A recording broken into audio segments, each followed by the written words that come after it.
Hello, everyone, and welcome to Great Train Layouts Live. I am your host, Nick Kozrak, and it is so good to be here with you this evening.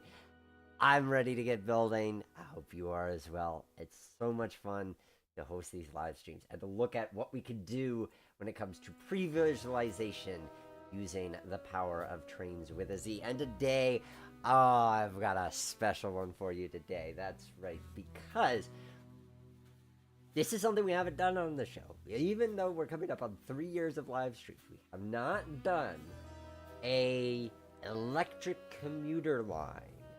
And what better time than now, upon the release of K&L Trainz' DL&W equipment pack, Delaware, Lackawanna, and Western. Pack of MU equipment, then to build something for it. This design... So I got to give a shout out to Mr. Approach Medium himself. He clued me in on a book that you can actually find on Amazon. If you have Kindle Unlimited, you can get it that way. It's called HO 4x8 Track Plans Pictorial by Kunihiko Ikeda. I hope I pronounced that right. And it has, he's published, self-published a few of these layout design books, and this one is called Lambstead. I'm not sure if I love the name, so I am very open to your suggestions of what this should actually be called. But his idea was a track plan that would be for Long Island Railroad third rail commuter cars, which is an interesting premise in its own right. So we're going to take that and we're going to turn this into Delaware, Lackawanna Railroad commuter plan. So let's hop right to it. And as always, I'm going to be responding to your comments, suggestions, and feedback along the way. I'm going to put up my panel in the other window so that I can actually see what you guys are saying. My chat window disappeared on me for reasons I don't know. I'll need to get that up as a separate thing. But it's good to see you, Millennial Modeler. Good to see you, Matthew. There we go. There you guys are. Glad you enjoyed the music. I'm a sucker for, and you'll know this from, oh, that's random chat window. Go figure. If you remember the old days of At the Rail Yard, yeah, that's what I want to use. I love me my 1950s, 60s, easy listening music a lot. So the first thing I'm doing is actually building track off to the side here.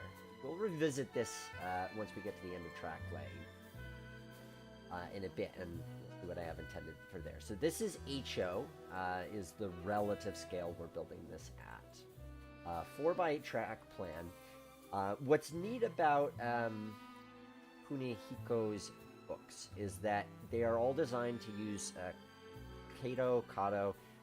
You tell me how it's supposed to be pronounced. I feel like I've heard both. I'm going to go with Kato. Kato Unitrack. So he has some N scale books and he has the HO scale book. So all of these are the pieces that you would get in order to build this track plan, which I think that makes it. I love layout in a box kind of designs, and so the idea that you pick out one of these track plans and you just buy the pieces and you've got everything you need to start laying your track without the need to flex track. I think it's an interesting approach. Obviously, we have the world's most flexible flex track here in Trainz, but it's good to know what this would end up looking like. For those who are curious, the internal radius is going to be about 19 5/8 inches. The external radius is about 21 1/4. So yes, if you are into track plans, I recommend checking out his books on Amazon. There's some really cool track plans, and again, thank you, Joe, for cluing me onto that, because good plans for sure. I'm just laying down all the track first before I get to grade. Part of what I'm looking forward to with this is that obviously you can see the track plane. You can be in the dark forever, but for the time being, creates a little bit of mystery. How is this supposed to work? How is this supposed to go? And this one, oh, this one comes together in a really cool way. I'm so excited to be building it. Something a little bit different. And especially from a model railroading standpoint. Not, you don't see a lot of electric traction modeled, period.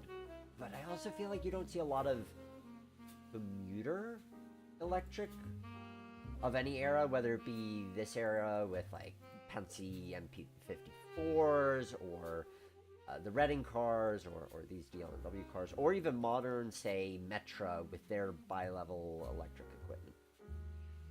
I'm going to put a bit more track in. I'm going to leave that just for the moment. Oh, hi Rosa, glad you could join in. Electric Commuter is fascinating. I'm working on one right now on my own setup. By the way, the rolling stock looks beautiful. It is. We are going to have some fun during the play testing portion of today. Next step, we're going to get our grades into place. We're going to set all the track for the height that it can be set at. Right now, I'm just going to set this a little bit, but we'll get the remainder set once we build that out a bit further. So this is going to be our base level, and then after it goes underneath here, I want to smooth out that curve a little bit of a lumpy dumpy curve. Trainz, great resource, is difficult to make smooth curves. It's a little bit of doing. Okay, now we are going to set our gradient at 2.5%. That up a little bit so that down, and we will continue that. For those who are new here, welcome. Glad to have you on board. If you've never watched Great Train Layouts live before, over the course of the next 2 to 3 hours, you're going to see this train layout take shape from all of this flat track to a finished design that we then play test.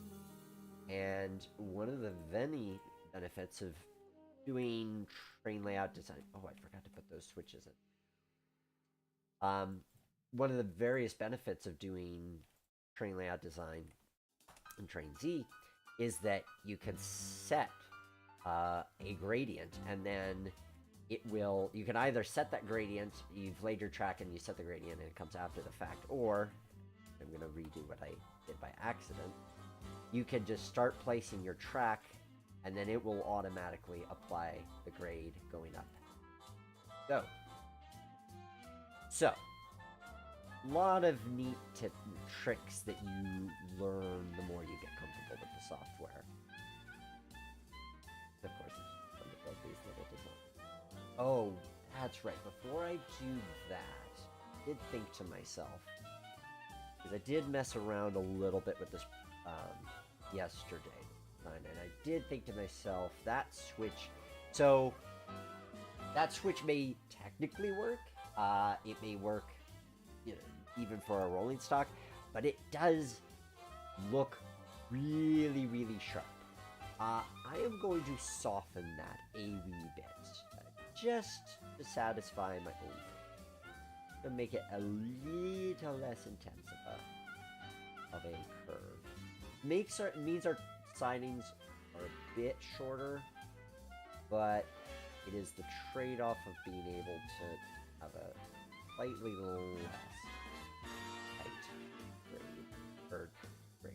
less less tight curve.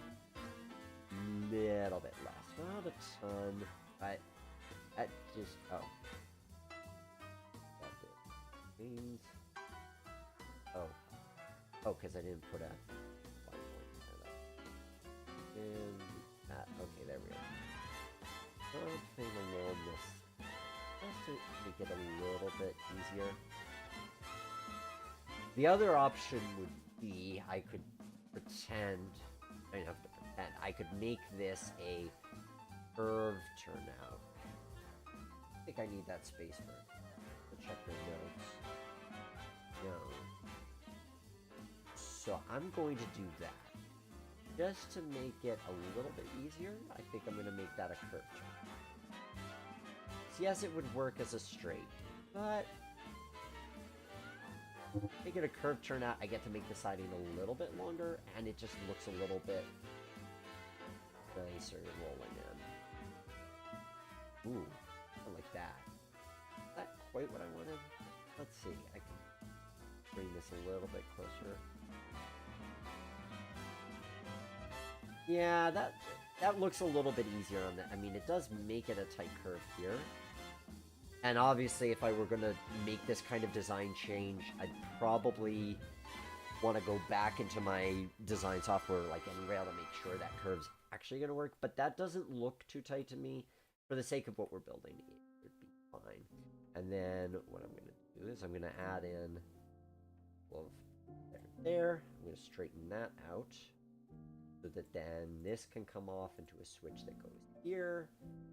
I get rid of this line pointer just to make things look a little bit. Need any? Ah, there we go. Oh, that, yep. See, I think that looks a little bit cleaner. Then the cars don't have quite as sharp an angle. It's still functionally the same. It'll work for what we're doing. And we'll move those.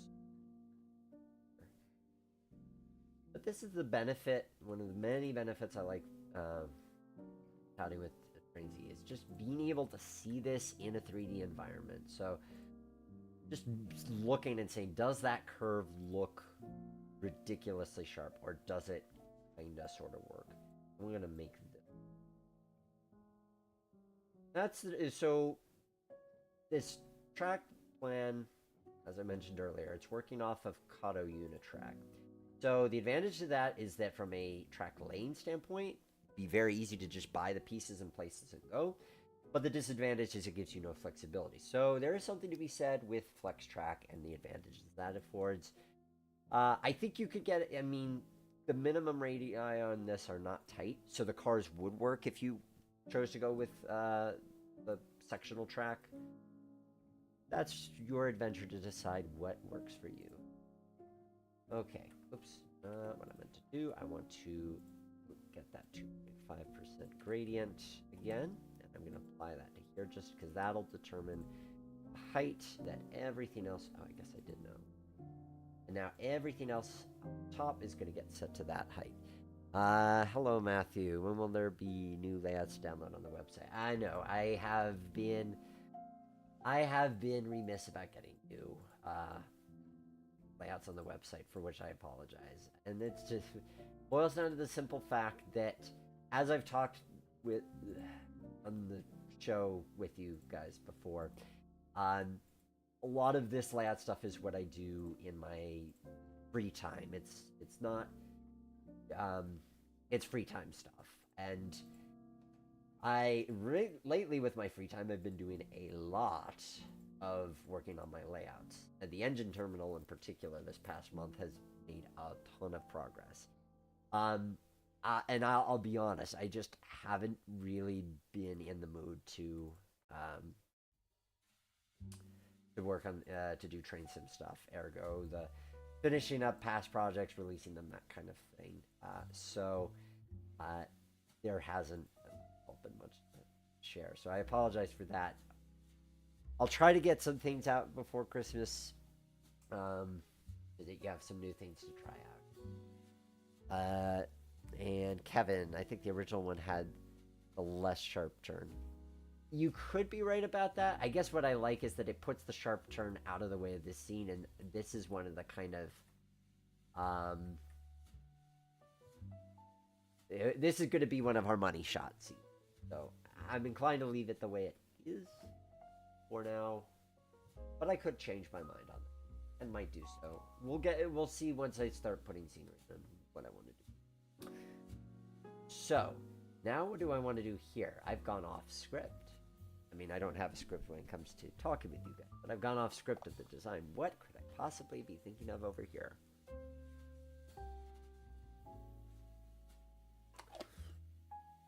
Well, excuse me, I will tell you what I have in mind there, and that is an engine, not engine terminal. That's what I'm building. A station terminal, that kind of terminal. I'm going to figure out where I want to put the track based on the building that I want. Actually, where I put the canopy in the platform. So my thinking with this, so this is the original plan, and you could do it where your trains just hide. This, as you can tell, is obviously going to be a tunnel, and you can run it where you just have your trains disappear into the tunnel, and that's that. But obviously that does leave you room for an expansion. Actually, both ends are expandable. And with this end, I thought, well, let's just build ourselves a little staging yard slash terminal. That way, the cars have somewhere they can go to. It feels like something that you could realistically build as an expansion for your layout. And I like the idea. So that's why we're doing it. I'm gonna get my platforms into place. 4 tracks is gonna be enough for us. We don't need it to be particularly big. I'm designing it this way because I'm gonna say that we have a wall on this side of the layout for when I build the room, and keeps it kind of within reasonable 1-bedroom dimension. And long enough that you can have a mixture of trains, so you can have a longer feeder train and shorter ones. In the description for the brief about this layout, he recommends 2 to 3 car trains. We might push that a little bit with a 4 and a 5 car to kind of mix it up. We'll experiment when we play testing section. I'm just getting the track lined in here.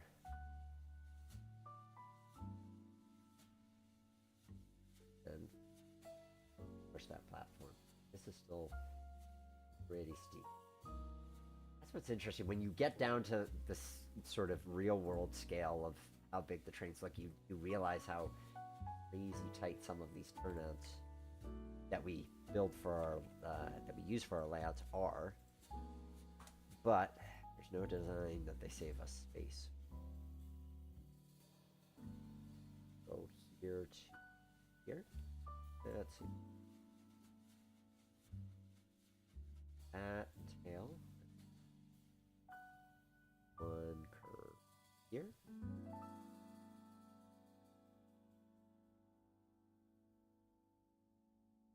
So yeah, feel free on the topic of working on layouts in the real world. Do share how you're doing with your own layouts and projects. Your own modeling is coming along, and I will say, from my standpoint, it has been a great. So I forget where the engine terminal layout was when I last talked with you.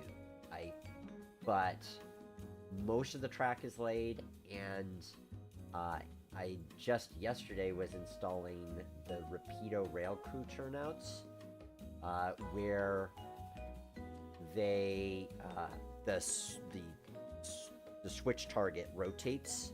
So you throw the machine and it rotates the switch target, which is great because then you can see. It makes it more realistic. So the most popular switch motors, the Tortoise by Circuitron, are great from the standpoint that they're slow actuation, but they don't have any interaction with a switch stand. And the rail crew ones, I had one that I purchased for, who knows, a previous project. I don't even remember which previous project, but I got it, and wasn't using it. And then I thought this would be, I put it in on this layout. I thought I love that, so I got 5 more, and so now they are super fun. It does, yes, it's a shelf layout, so you could very easily switch the turnouts by finger or hand, but it does add something to toggle the little switch on the fascia. Hello, Dakota. Need to see that we're doing a 4x8. Well, as we like to say here on Great Train Layouts Live, we don't hate the 4x8. We are all about the 4x8. Partially because I've heard from a lot of you guys saying that you you like these builds that we get done in a single live stream, smaller. But there's something charming. I just like 4x8 as a design. And yes, I've seen the arguments about how you, for the space that you use for a 4x8, you can build something around the walls that even larger in terms of its run. There's truth to that, but I would also say, some of us live in apartments or townhouses where you can't fasten things to the wall. I also just think that sometimes there's something charming about having the 4x8 as a spread. And especially with this one. This is one where we're not going to do a scenery block. Sometimes we've done that, and those are interesting in their own right. But this is one where everything's going to be visible, and we're going to try to make the most of that as a scene. Or making scenes within that. So we're going to do a quick clearance check just to make sure everything fits. By way of placing down some... need to increase the clearance by a bit. That one looks a little too close.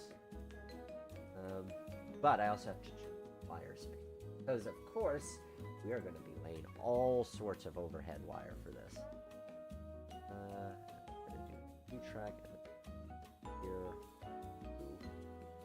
here. And yes, that kind of makes it awkward with the platform. So I might do something else. We'll do it for sure. Some of this may be that is. If I center the camera to see, yeah, I need to move that tracking closer. Okay, that is easy enough to do.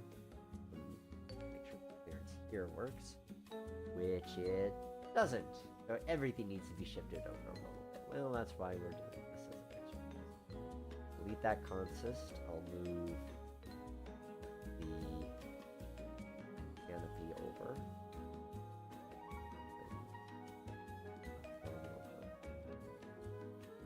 There. I might have to use a different platform asset. But for the short run, we'll do that. We're going to put this over here. Platform. There. That should be good enough for that to clear, and then we can move track.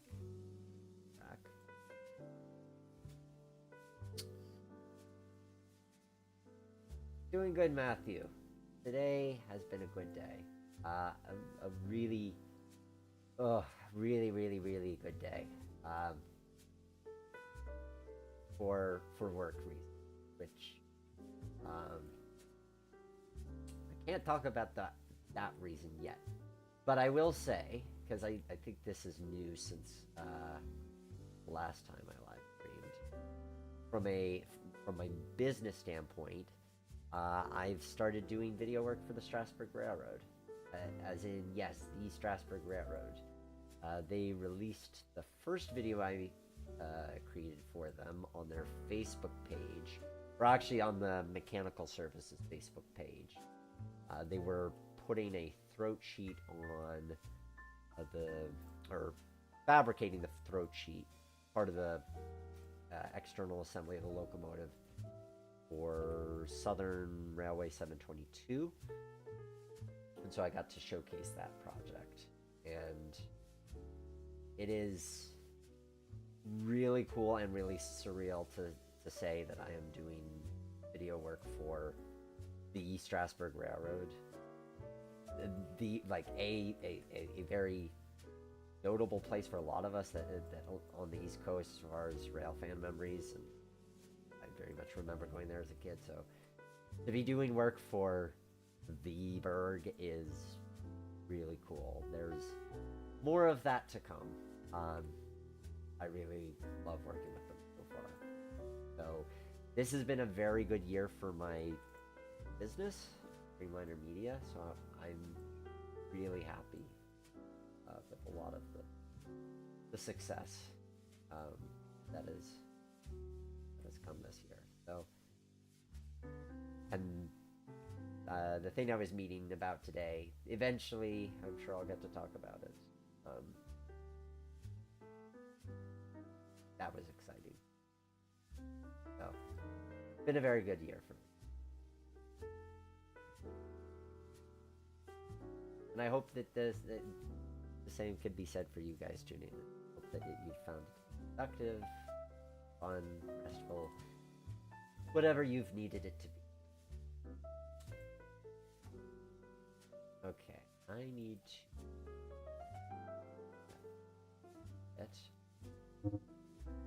Oh, I can't move that as far as being here. Probably gonna have to move the platform back as well. I'm gonna make sure that track's long enough for 2 cars. It is. Okay. This is the finessing.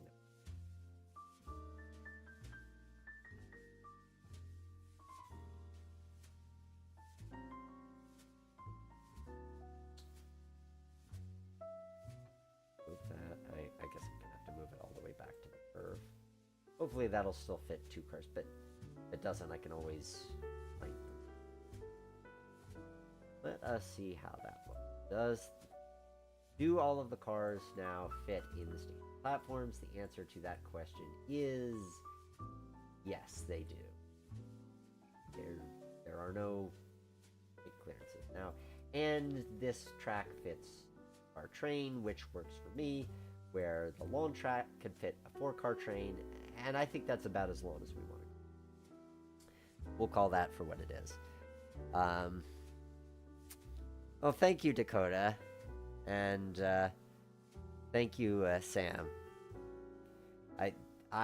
Yeah, my hope, I'm very hopeful that by way of doing work for the Strasbourg Railroad, that's going to lead to other opportunities for Streamliner Media. Because I want it to be... like, right now, it's largely...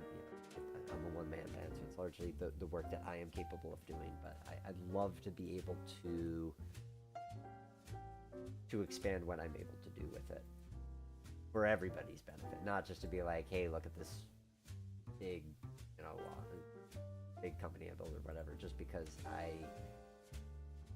I believe in what the work that I'm doing with it, and ergo would love to be able to expand the capacity of work and give other creatives the opportunity.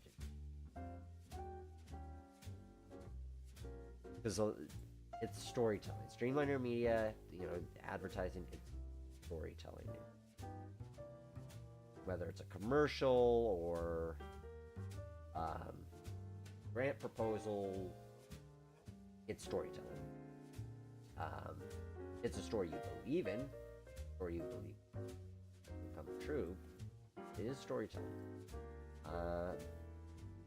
and it's a wonderfully creative process, and I love being part of that. And I know that there are other creatives out there that love to see what that looks like. We'll be able to build that even further. Oh, thank you for the super chat, Millennial Modeler, for the too much successful. Thank you so much. I appreciate that.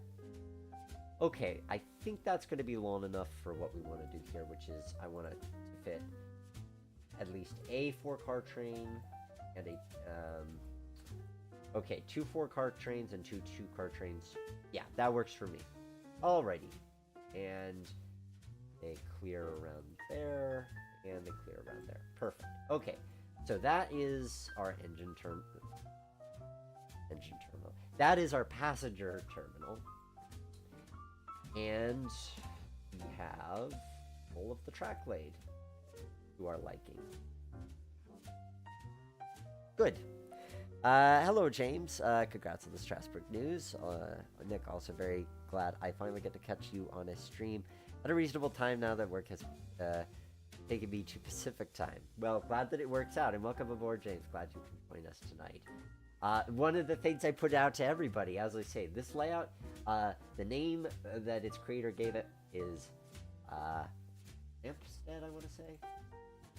Yes, Lampstead, which just makes me think of lamps, like a homestead for lamps. So, So I'm very open to name suggestions, keeping in mind this is a Delaware, Lackawanna, and Western themed commuter route. I I'm open to suggestions. Okay. So, what do I want to do? I think I want to do terrain next because it's going to be easier to do the catenary that lines up with the terrain than if I have to adjust everything. So, pausing for a moment to take stock of what we've got so far. We've got the track, and as I always like to say, you could stop here. If you were just trying to visualize how this track looks in a 3D space, to see how the trains look going through it, to play test it, you could stop here. But we're going the full distance. We're going to make this into a finished product of a layout right before your very eyes. We're going to do that by adjusting the terrain. Get the terrain adjusted, mainly just this upper portion here. The height of it. And then we'll do some finer tuning as we go through the various scenes.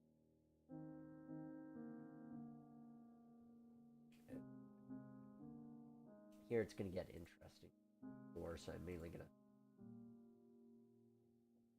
we'll focus on, we'll get the high spots adjusted, but then we'll get the counted for.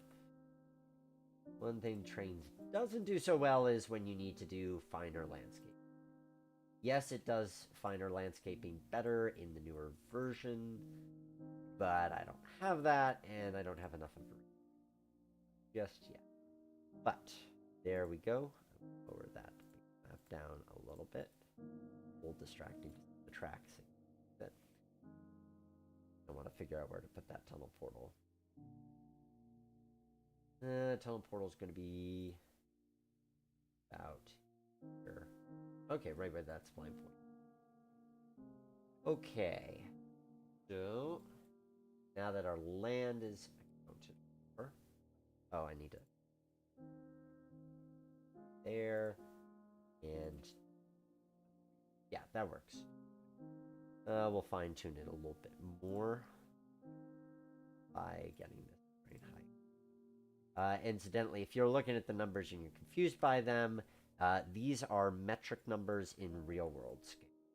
So at 7.1 meters real scale, that maths out to a little over 3 inches in each. But we don't need a ton of clearance. We need enough for single level cars with overhead wire. That's me. And I'm just going to try as best I can to raise the height. But we're going to have to use a little bit of some wall placement to get this to look absolute. But it's also all the same height. So that should make it easier when it comes to placing the catenary. Which, is that what I want to do yet next? I'm going to say yes. And I'm going to say I'm going to put it on a different layer. Another benefit of working in Trainz is all of these layers. And that means that, just like you do in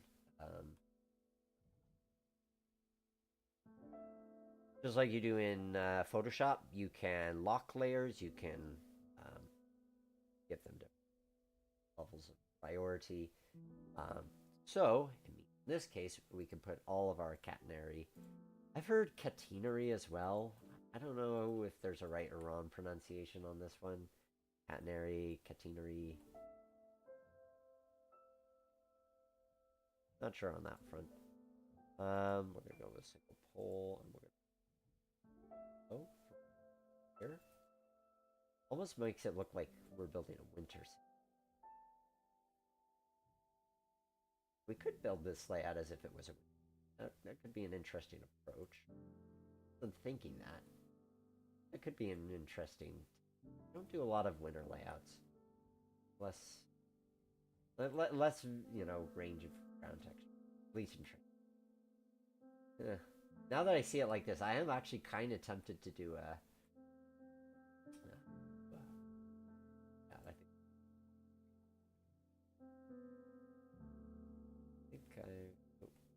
That came a little bit. There we go. So we've got our wire overhead. I need to put a pole here, just because I want poles at the junction. I'm not going to be I'm going to try not to go too crazy over how the overhead wires should be set up. I just want them to look good enough for the playtest that it looks like there was thought and deliberation. I'm going to go wire only.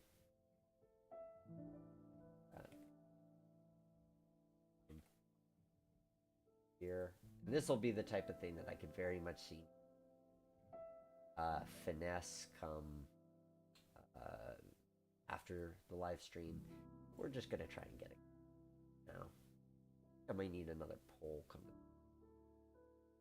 This here so that wire's straight. And another pole to go here to here. It's interesting that I find from this and all the way back in the first year of doing these live streams when I did the Valley, City, Street, and Interurban, you need poles very close together because so frequently when it comes to I'm going to disable this better. Can't really see wiring that one. That's better.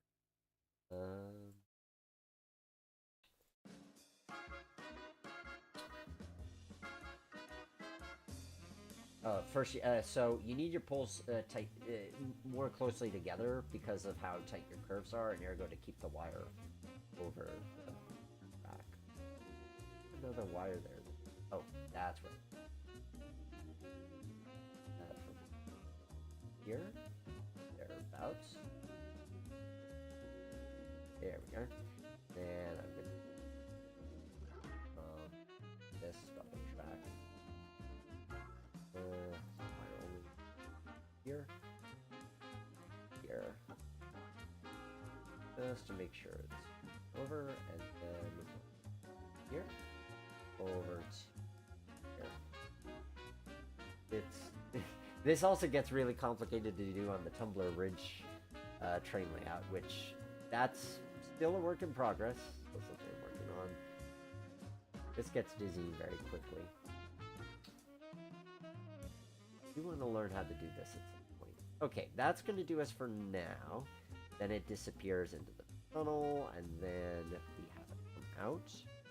I'm going to do the single pole. I'm going to do single pole just because I like the idea of having a little bit of variety with the types of poles that DL&W-MUs. Let's see. Okay. Look at. Sorry, I'm late on catching up to your comments. You've left quite a few. So James recently picked up some bits to do HO shortline modeling based on the Port Colborne Harbor system in Canada. Looking forward to seeing this come together. Have fun with it. I love a good port layout. Sam Ulrich, thanks again for bringing Pond Creek to life. Currently running a T1 and a Camelback while I'm tuned in. Oh, good. I'm glad you're enjoying that layout. That was a fun little build from earlier this year. Dakota, got any big plans for Thanksgiving? Plans, yes. Big, no. Visiting family. That's here you're gonna see these tight curves. It's like this pole spacing feels super tight for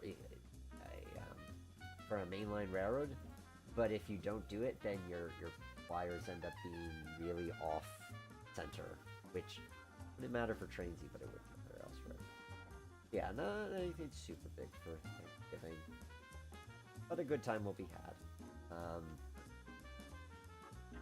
Probably a hobby store or two. Matthew Harris, I think I'm going to set up a Christmas display around Christmas tree this year. We'll have fun with that. James Coley, winter urban layout name, driving home for Christmas. Maybe I'm looking for like a place name as opposed to like a theme name.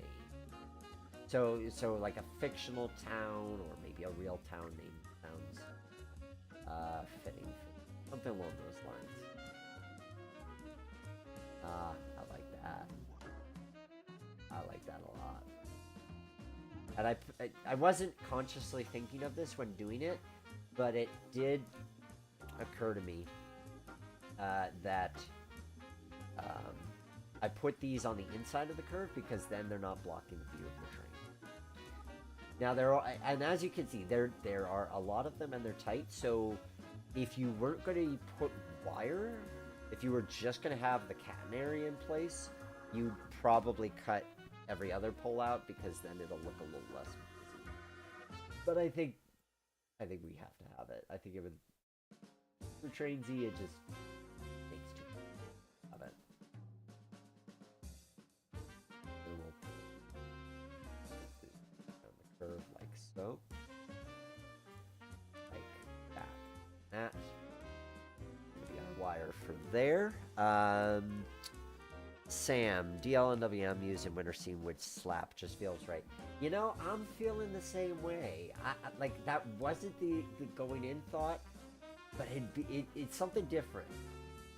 I'm trying to even think, have I done a winter layout for you guys?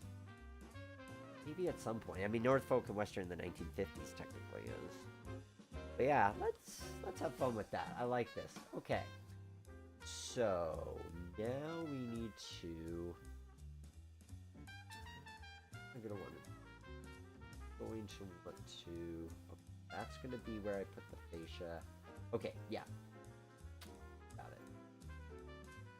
Which means I'm going to raise all of the scenery, or all of this land, to this border, because this is where my fascia, or is it? Maybe my fascia is going to go just here. Yeah, I could see doing it that way. Point is, I need a solid barrier to help me visualize what I'm going to do, which is in that one. But let's finish catenary first. James, now here's an exhibition layout idea. Night snow urban MUs with a jazz bar opposite the station, smoke generator under the raining the streets and jazz rafting across. I like that idea. So that reminds me of something I wanted to talk with you guys about. A future project I would embark on, modeling project.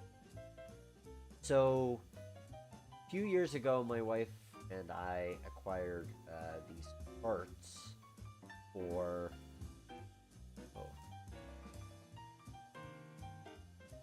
do double answer before I go to that.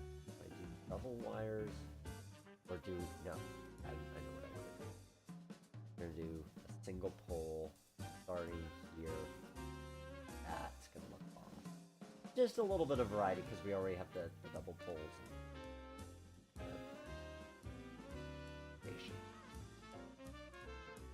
So I think this is centered enough over the two tracks for it to right. A little quick.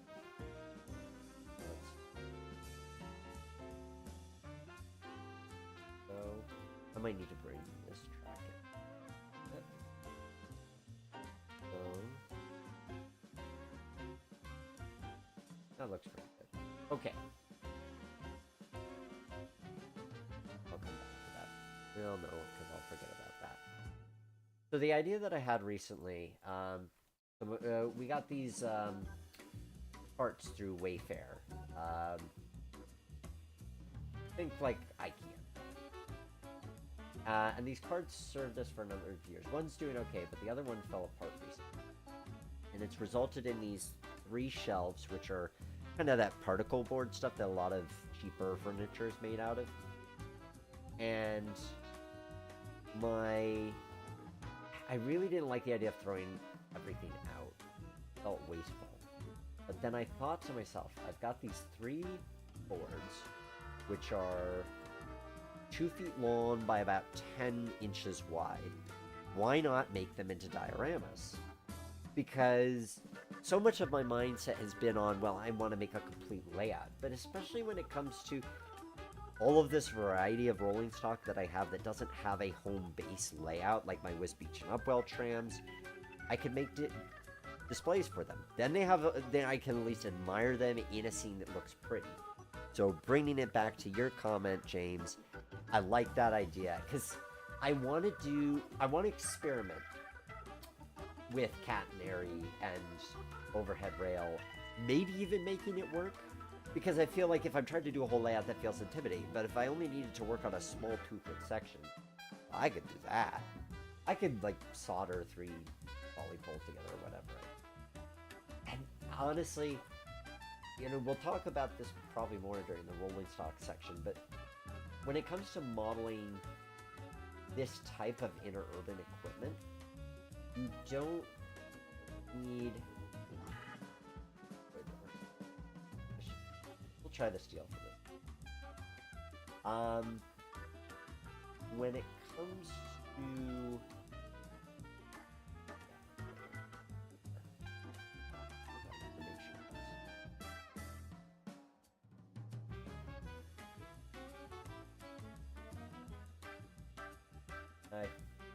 That'll work for placing it, wires again. And here.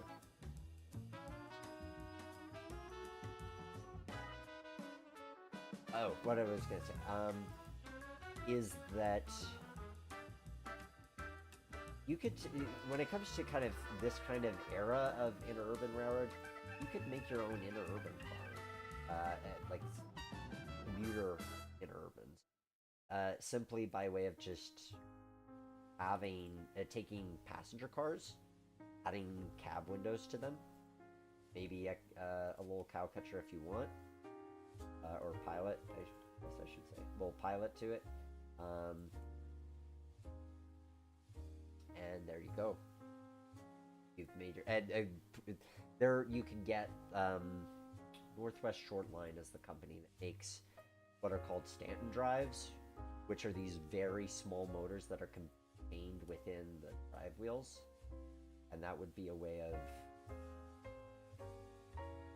having these relatively cheap urban cars. What I'm saying is back out there. Okay. And Dakota, at some point in the distant future, I'd like to see you do a layout based on the Bellevue and Cascade Railroad. Not familiar with the Bellevue and Cascade. Is that a real railroad? Is that a fictional layout that somebody came up with? I'm not... That one. Ooh, this is why I was dreading... The only thing about this build I was dreading was doing the overhead wiring. And it is involved, but... I think it's part. You got to do it. Like if you're gonna do it, you got to do it. It's very much part of the vibe of it. So let's close out the loop. I do. Pull. Oh. So I'll have to start at the other. Oh well, the inside of the curve, but actually. I want it on the outside. Do I want it on the outside or the inside? Thoughts?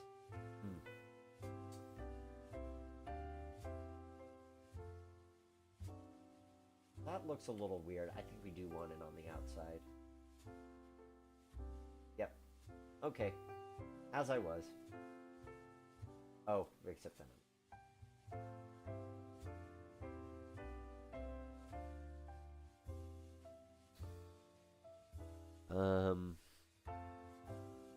James, funny you should say that, Nick. I've been getting into looking at RC and British outline narrow gauge. Sorry, I'm not sure what you mean by RC.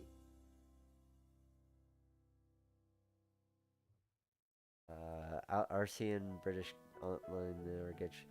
What I've also come across is the South African urban overhead system and 3-foot 6-inch gauge around. Cape Town, some very interesting rolling stock to model and having working catenary with RC receivers. Oh, as in radio controlled in the power units, but maybe set in New Zealand or somewhere to allow for the snow scenes. Yeah, something like that. But I do think that there's something to be said for, rather than like, especially for those of us who like experimenting with this, that, and the other thing, to, rather than saying, like, you don't have room for a layout at all. But if you do have room for a layout, you say, okay, I've got room to focus on this one thing, but I have these other interests, and I still want to do something with it. And building, you could call them dioramas. Maybe you have enough room to make a true micro layout where you can at least have a little bit of operation with it. I've seen some amazing micro layouts. I don't know if these would qualify when I'm envisioning for myself, if they're going to be large enough to qualify as micro layouts.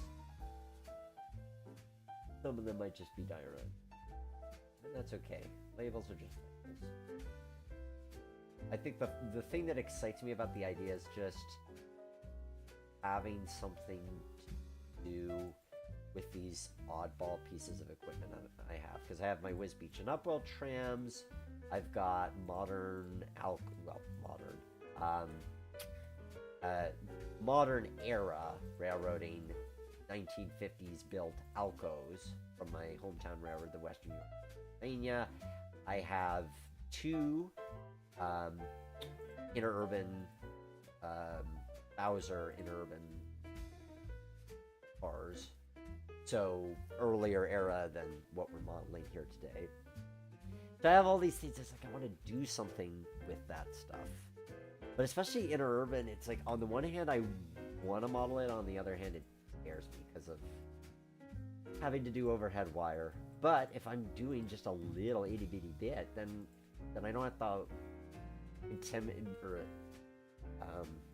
feel intimidated by, oh, I've got to do all this amount. I can do 3 trolley poles with the wire in between or something like that. That feels doable. I can do it. The thing I wish with when it comes to modeling all of sort of traction era stuff is that it was just more accessible. I wish there were more ready to run models for the era, and I definitely wish that there were more YouTube tutorials about how you do HO scale catenary, and I would love to learn more of how you do that kind of thing. Because there's the old model railroader articles, and I actually have a model railroader book that's solely on how you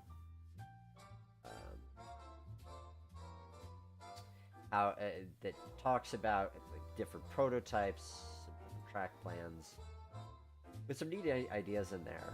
But nothing beats a YouTube video or some video that just kind of says, "Hey, you who's never done this before, I can show you how that's done," and makes it just so much more approachable. Okay, lining it up relatively best we can. I'm sure I'm going to have to finesse this after the fact, but we will at least get close enough. We're getting down there. Oh, I mean, this is definitely part of the, like, this is part of the vibe, and I mean, it is a trade-off. Those are a lot of pulls to be get the curves that tight. But you could just, and I've seen some really great layouts where the modeler said, you know what, I don't want to worry about catenary, and so they put up the poles but not the actual wire. That is a thing that we could do, but I don't know. I don't regret my decision.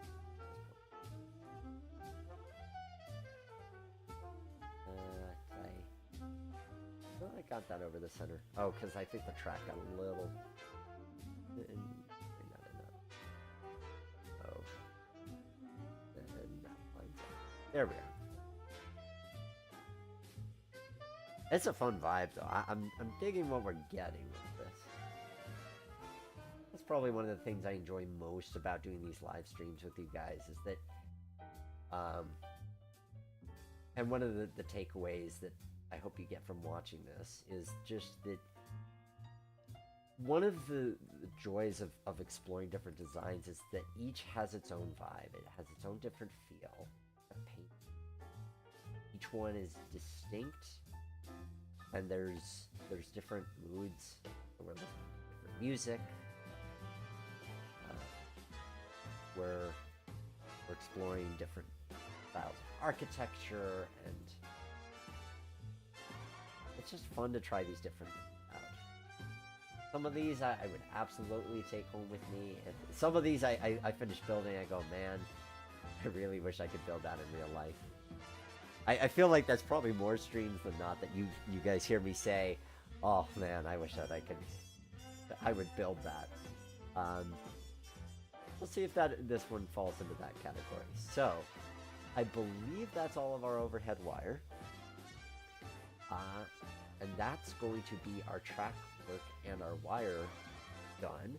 So let's take a quick break, which is to say, a break by way of doing a test run. We're going to do a little test run with this train here. We're going to bring it for a full lap, and just to make sure that I haven't forgotten anything, while appreciating these wonderful menus created by the sponsor. Just the panographs. That's one of the things I really like about this. That is that a lot of times with Trainz, your electric equipment panographs raise and lower to just one height, but the wire heights on the is very pretty. So just the right height. We'll play around with more of the features later, but this is just our initial test run, making sure that I did remember to put all the wire in place and just see how it looks having our train go through the scene.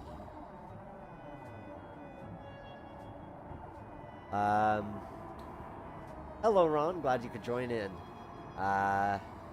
You've been working on 1930s small town trolley route. Oh, lovely. I'm curious, is that like a trolley in the city, or are you modeling something larger than that? Would love to know. Oh, I should make sure my switches are set, because I never do. Yep, sure enough, I did not see it rightly, and that train's gonna run through it, and possibly derail, and nobody likes that. Let's hope it doesn't derail. It derailed. Okay. But, let the record show that if it wasn't locked by Trainz, that I would have actually... Of course I...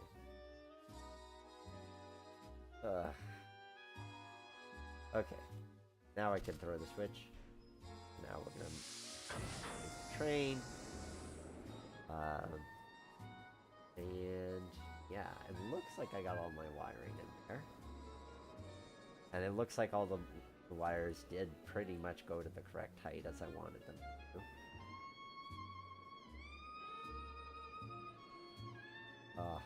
to. This is... I'm digging this a lot. Like, it's just as satisfying to look at this two-car train set trundling around our little loop. And we don't even have the scenery in, but this makes me happy.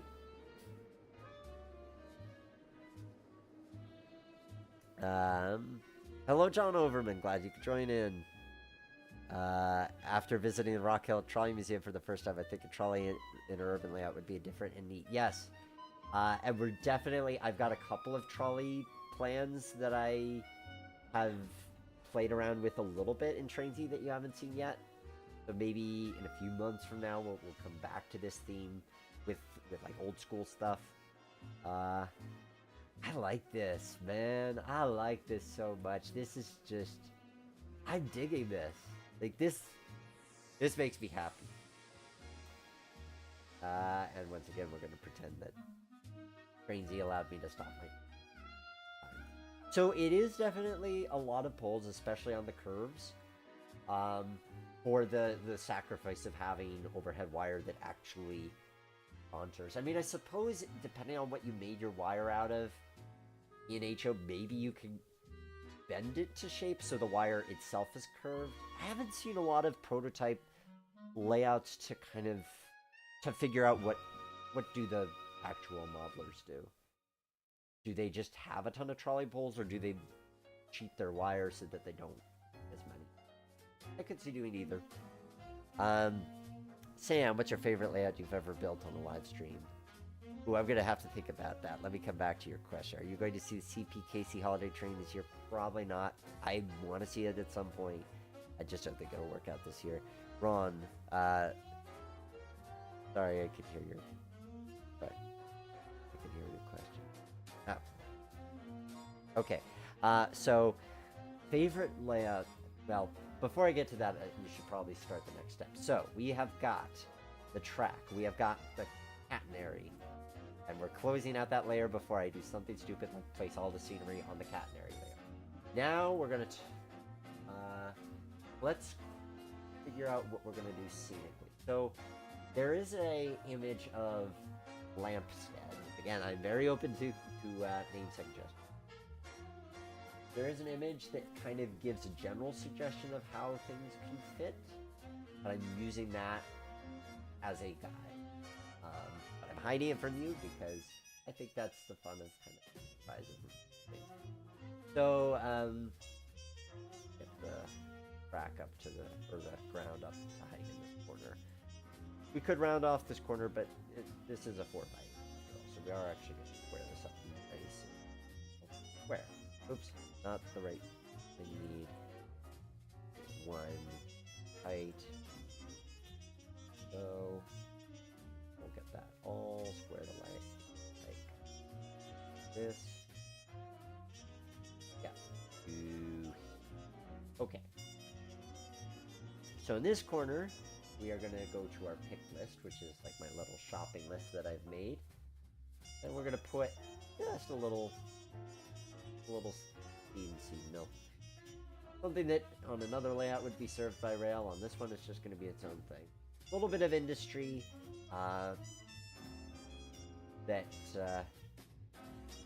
but not one served by rail. This is a passenger exclusive commuter. This is just for our commuter traffic. I think we need a turn. Otherwise, the stairs are going to be funky. Yep.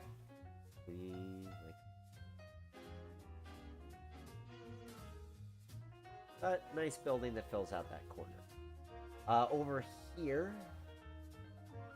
How do I want to get to that yet? Yes. So over here, we're going to have our station scene. I've got this nice little depot here that's going to be our main station building. And then we're going to have our platforms. For this one, I wanted to use a different kind of vibe from the commuter station. So this one...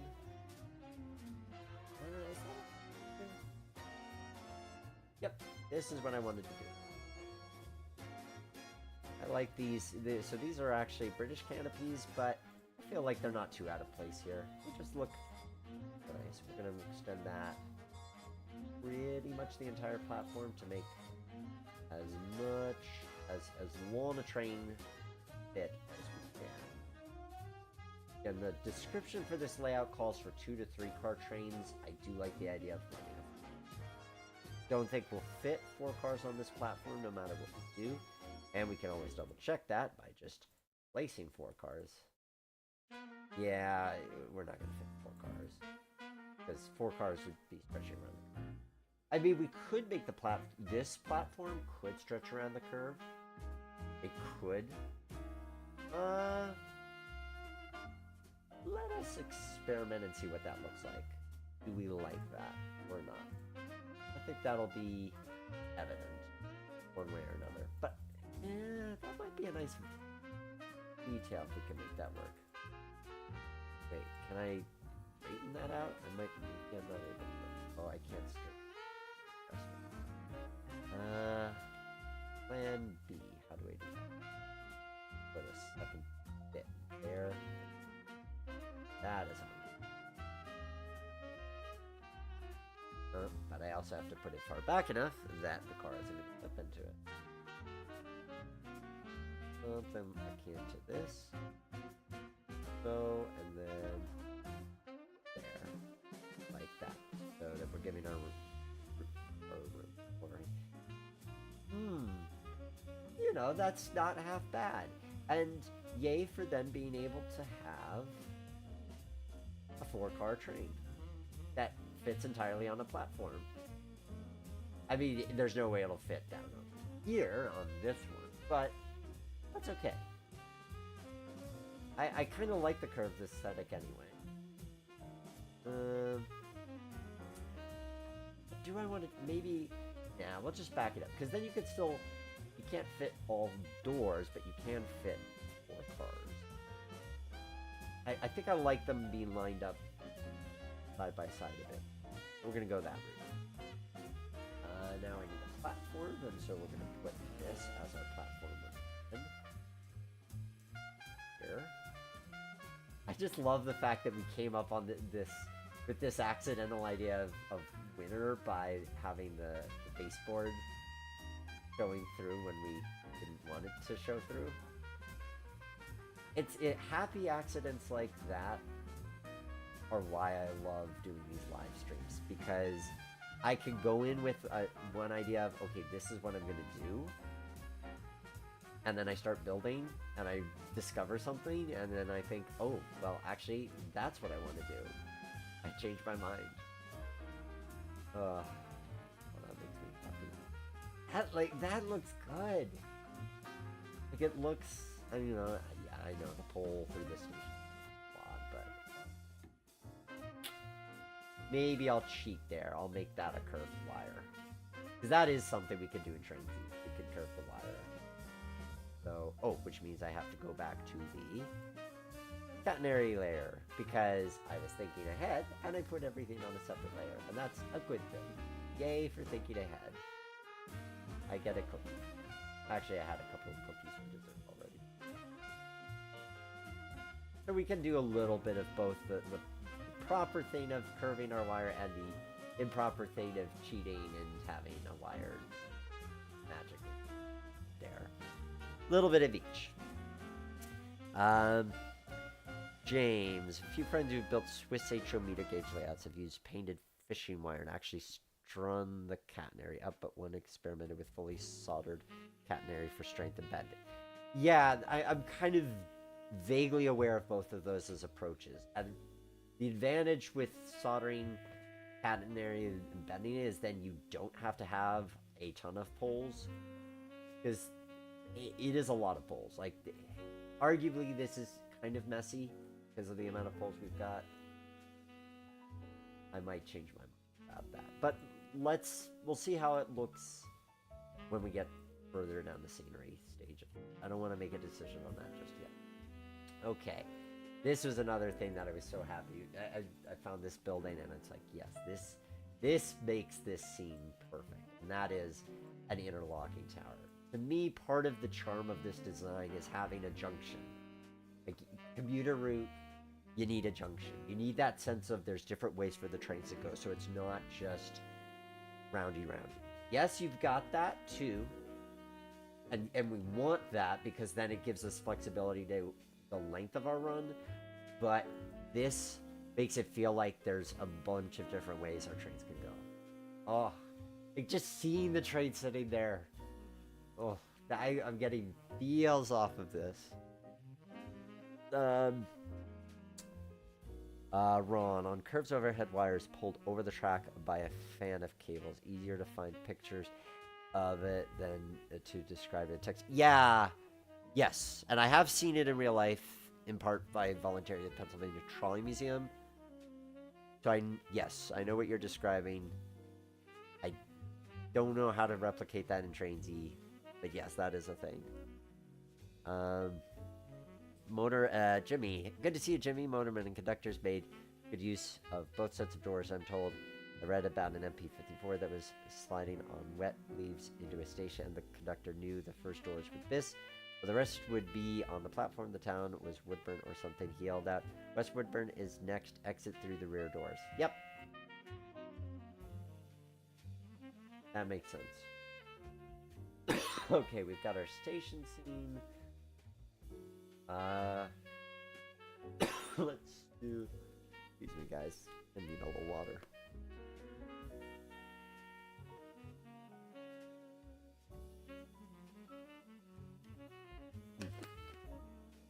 Okie doke. So, how do I want to do this? I want to... Yes, I want to have everything on this layer, and then that track is going to go into a valley. Because I think that valley is also going to be part of the look and feel of it. And then I have to remind myself of certain things.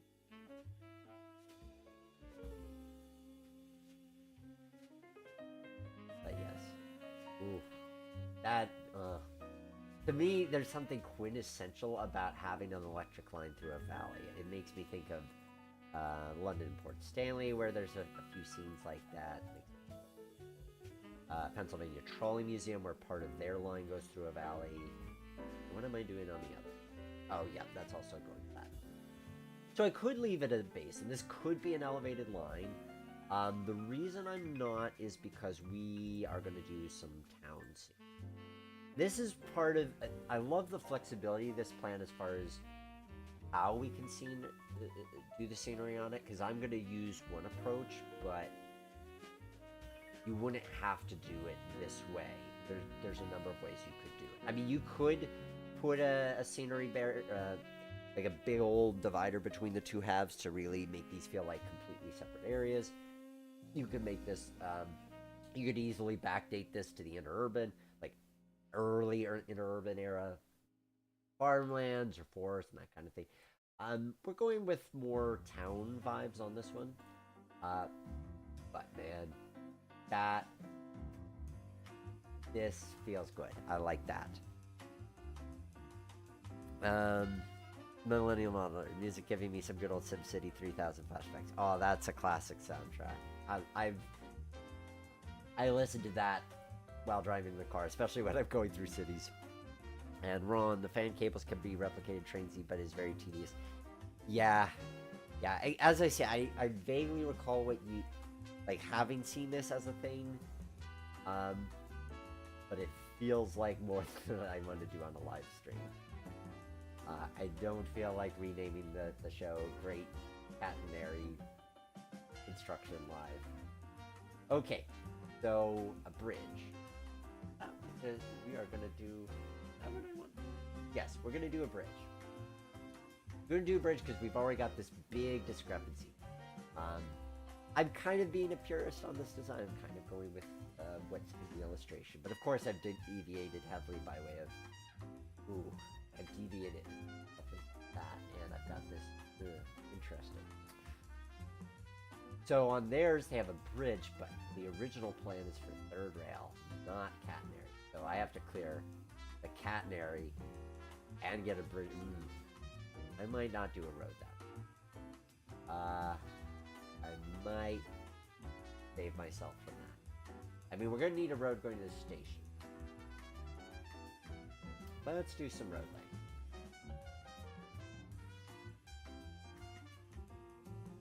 Let's figure out how to realize I might want a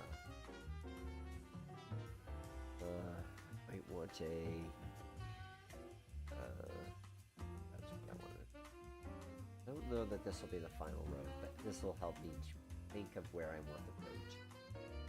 So in the original illustration, there's a road that basically it goes over a bridge here, and then it goes around block this way. And then there's another bridge here. This one will be easier. We could definitely put a bridge here. That will not be an issue. Before it goes in what we're going to do there.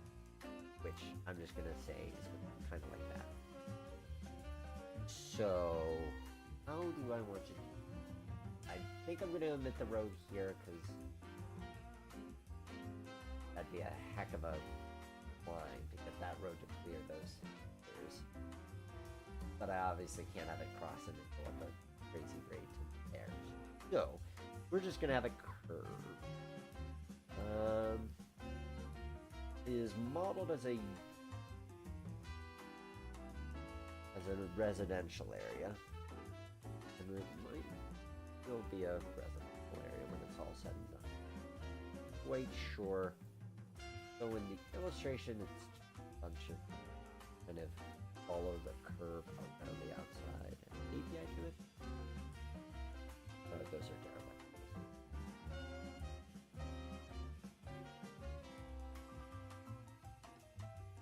Like that. So it's kind of like that.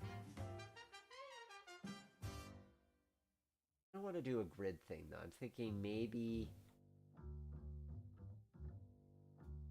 the matter of figuring out how I want the road to line up with this, and also how I want that. Well, we know we want a bridge, so maybe I need to start with the bridge, since that's the most fixed thing in terms of it has to go over here, and it has to. So, and we're also gonna have, we need to have a grade crossing. Right now we don't have any grade crossing. We're gonna have a grade crossing, and that is gonna go kind of here, like so.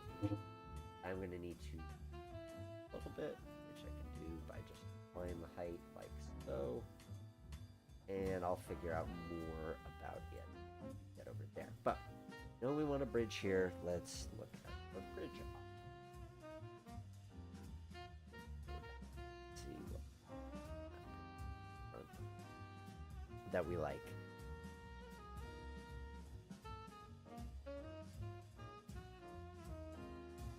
This one kind of looks like, I mean, not an unrealistic one. I don't like the road texture on it, but the bridge itself is kind of akin to that. I want something that has a little bit less going on. But if it means having, I know what I want. I think that's what I want. Might be, it might not be. Is this what I want? See how that looks. So we need to be able to clear the wires, or if that meets that requirement. It is high up from the state, which I wish it wasn't. It's gonna have to come down pretty quickly. Sort of like that.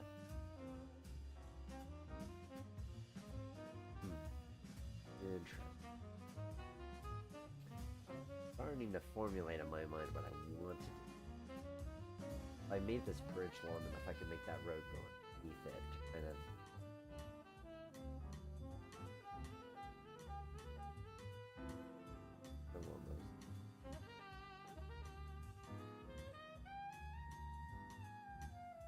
A good challenge. This is an interesting one. Because of course you could say, well, you could just omit the roads, and I could, or I could have the roads go over the junction here, but I like the idea of a, so that is one of those like little, well, I need a deck plate bridge, but I need a bridge that ideally doesn't have a large underhang. That's kind of the challenge that I've got to look. I don't want it to be, or do I want a bridge at all? I could make it go down to a grade crossing in the valley here, kind of come right back up.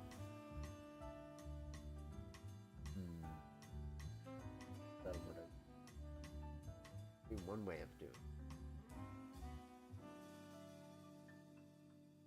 it. Along those lines.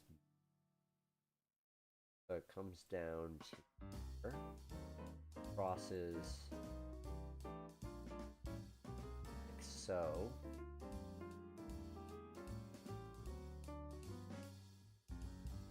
And then goes back up like that.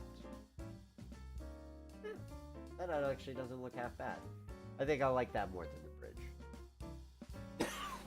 I just think the bridge is going to be too complicated. And then the road's kind of, yep.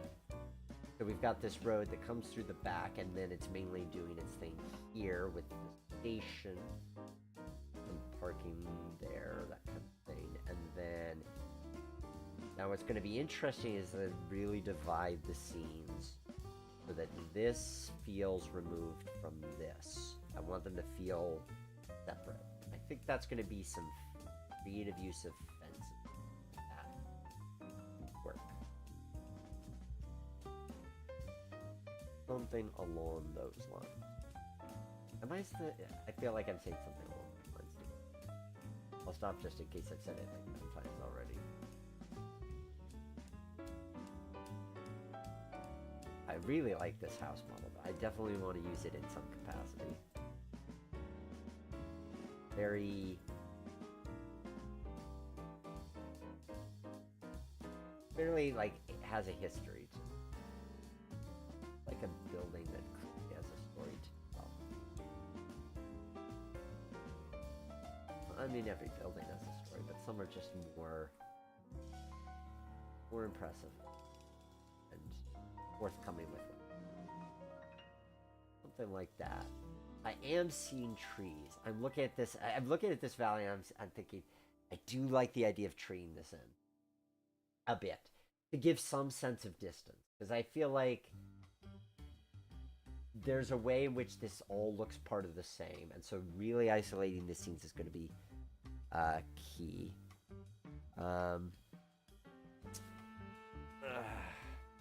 Jimmy might be able to slip the wire between those supports and get it a hair lower. Those beams on the underside of the bridge. Mount the catenary hanger on the bridge under the beam. Yeah, I see what you're saying. And if I hadn't discovered this path that I'm going on, I might try other methods. But I'm actually really liking how this is looking, so I'm going to keep going this way. Because I'm thinking I'm just going to loosely place some RMM trees. Actually, I have some little ones in too. Yep.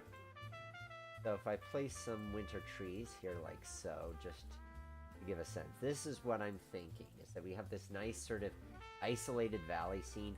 Separates it. If we make the trees tall enough, it helps to separate it from the junction back there. And it gives a little bit of in between. I think that's what's key with this. It'd be so easy to build this in a way where every scene is very distinct, like you're at a location with every scene. And I like the idea that there could be kind of a place where if you want to pretend that you're going farther than you are with your train, that you have this unpopulated section. So I think we're gonna go that route. Now the road is maturing. That is a nice feature, having a snake around drawing all the edges of the scene. I think so. This, to me, it makes it feel like there's a reason why it's built the way it's built. Going that way. It makes a little bit more sense visually. And then, so just to kind of show you where we're headed with it. We're gonna have a cute little downtown Christmas shopping area. I'm really feeling the Christmas. I wasn't expecting to go into, but now that was not expecting to do a whole winter Christmas thing, but it has turned into that. It really has. But I am here for it. That just feels so cute. I need a little depot there. Saw one the other day. Perfect corner. Because I want something like this. Really teeny tiny. I'm going to even search the word depot. Usually you think of depot. Really small structures. I want something that's going to fit in that corner. Nice and easily. Not demand too much space. I'll look through what I have. Because I know I have something that's going to work. It's just a matter of finding it. No. Alert is portable ones. Use this one before. That's more.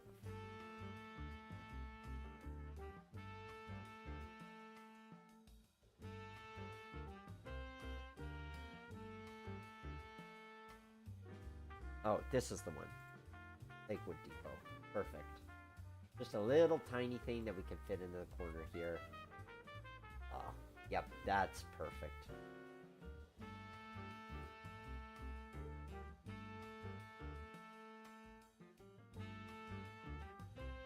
Oh. See, this is giving me Hallmark Christmas, downtown Christmas card vibes. Christmas movie. Yeah. And I can see the romantic lead couple running down these streets, having realized that they were meant for each other.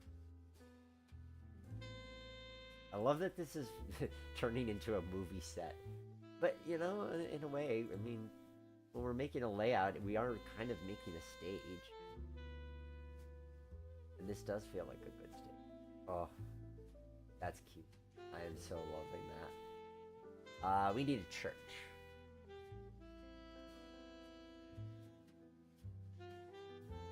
We need a church. We need a church that is smaller than that. I want a nice little church. Perfect. Not too small. It feels maybe a little bit too rural, country kind of thing. Let's find something a bit bigger than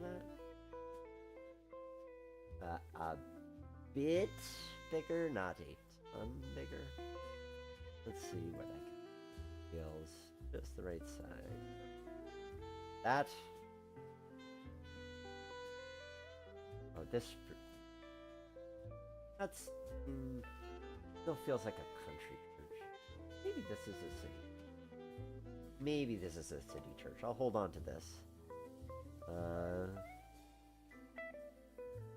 Well, oh, there we go. Perfect. Okay, this feels like, yes, there we are. Is it too big? Okay. Those of you in the live chat, tell me what size of church you prefer, small or big. We are not making any religious statement by which we choose. We are more just figuring out what we think fits comfortably into this space. I'm leaning towards the smaller one because I'm worried the large one becomes too dominant of the scene. I might revoke your right to choose. I just substitute. Yeah. This just feels, it feels a little bit more in scale with everything else going on. That other one is just a little too big. Oh, Jimmy, I love it. The Hallmark movie, oh boy, they missed their train but caught each other. Perfect, print it. James, now the road is, oh yeah, I read yours already. Yes, print that. And we could do, I'm seeing this come together. We could have a little, yes. A little parking lot, so, yeah. I've seen it with like a little bit of trees. That's coming together for me. Okay, so should focus on that. Well, anything else I need to do for the timing? I think we've got the broad strokes in. This feels like, yeah, at this point we have the major buildings and structures in place. It's just how we're going to get it to all fit and look comfortable.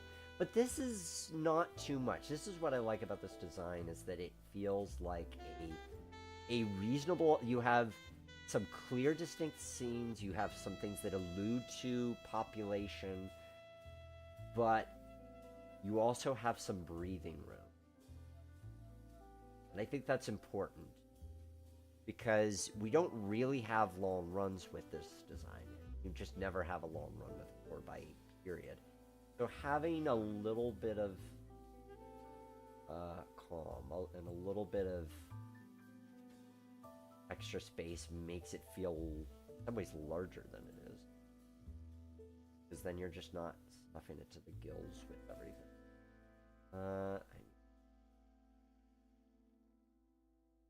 Things.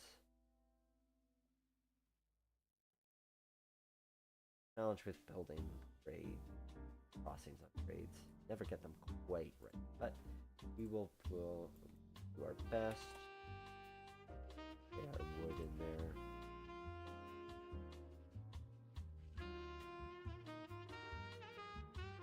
So, and I am putting this all in the but okay. I had to check that. So we've got our grade crossing here. We need a drive and a garage, don't we? Or at least for this house.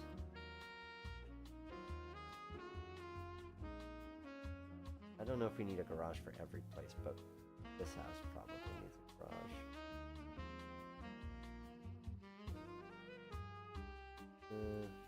This one? Doesn't quite match the house, but nothing's gonna match that house. The garage, for all intents and purposes, is more recent. I think I'm gonna need to make that a little bit more flat, just because otherwise, so something along the lines of this. Yep, and then we'll raise up just a teeny touch. Try to get that smoother with the road. Probably won't get 100, but a little smoother will be nice. Good. Okay, that looks believable. And then, I don't know if this house actually looks like something like this feels more appropriate. Yeah, there we are. And then over here we could do something else. What would you see in a residential area besides a house? Maybe a gazebo. It's been a while since I've done a park. Like the idea of a gazebo. Or as I typed it out, gazebo. Little kind of parky thing there. Nah, that's too big. I'm gonna come back to that. That might end up being treated too. I might also need to this back because I do need that. The road feels like it is encroaching on the station, and I do need room for a parking lot. I'm trying to visualize how I want the road. I kind of like the idea of space because there's a lot of the road is part of the scene here. Honestly, be nice if we sort of didn't make part of the scene there. Partially because then it also it's not as obvious that it's a horseshoe. Hello, Brendan. Rose, small one. Yes. Large oak tree. I like that idea. West Hallmark and Reesburg Railroad for the Christmas advert, and Chris Ree fans out there. Not sure. West Hallmark. I like West Hallmark. Yes. West Hallmark. Reesburg.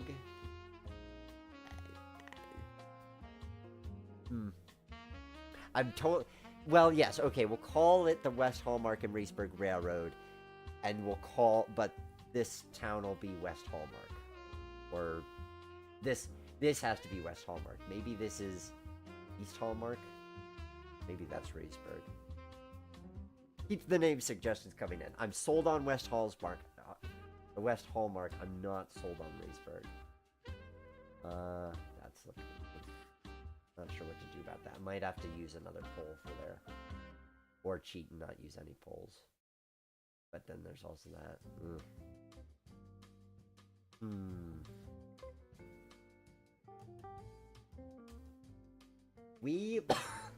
Man, sorry about the cough, guys. Allergies. Don't know if it's been hitting you guys or not, but been a wheezy month or so. And those cables are dense, but I can't quite fit it in between those two things. I wish there was a version of the pole without the cables. I might have to switch that out later. I don't know if I want to worry about that right now. Are distracting. Do I need it? Yeah, I need that one because that one's the kind of interesting one coming there. Unless I switched it over to the other side, I could make it go that way.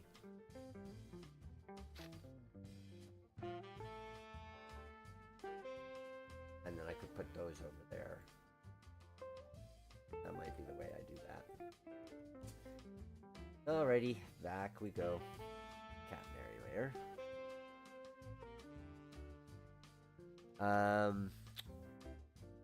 But yes, Brendan, how's it going? Looks like an e-build so far. It is proving to be a lot of fun. I'm liking what we're coming up with here. James, have you got any market stall assets? Not sure how big Christmas markets are in the US. We have one over here in England. I could try to come up with something like that. Ron, my trolley route will be electric. It's from a famous Twilight Zone episode. As in, there was a Twilight Zone episode with an electric railroad, or there's a town named Willoughby that you've co-opted for your layout. Oh, but if I put them there, then the cables go into the track. Right. Weep.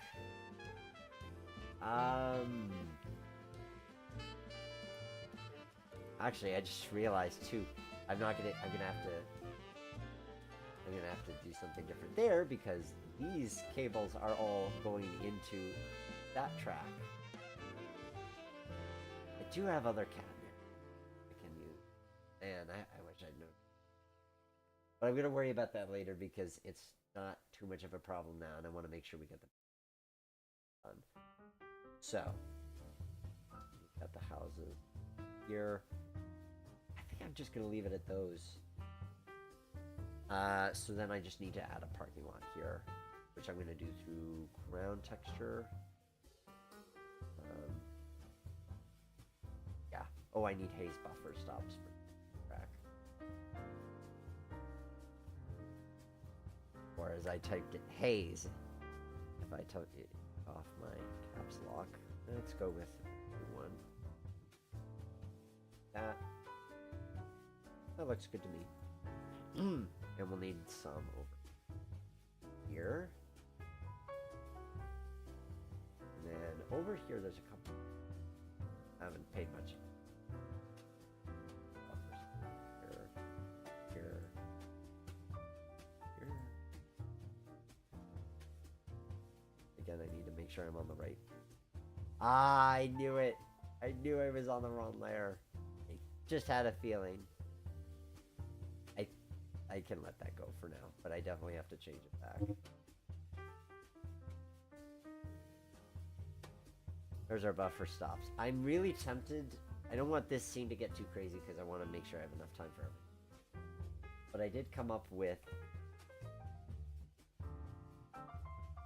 this as a passenger station. But I did think that if you built it like this, that it just looks really visually impressive. I'm gonna leave that there for now. I'll worry about that later. I do like that. Because I was originally thinking that it's just like your kind of vanilla, regular staging area where it just... that's all there is to it. But I do like the station. So, station's gonna stay there. Yay for that discovery. Okay, I'm gonna call buildings done for now. I'm gonna get some trees in and some ground textures, and we're gonna make this shine nice. So, let's bring up some winter.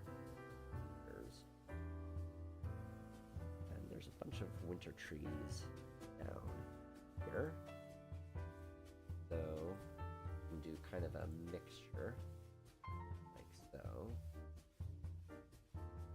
I think that, I know sometimes I may be a little too quick to the trees, but I do think that here, there's something to be said for using them to make this 4x8 larger, especially since we're not,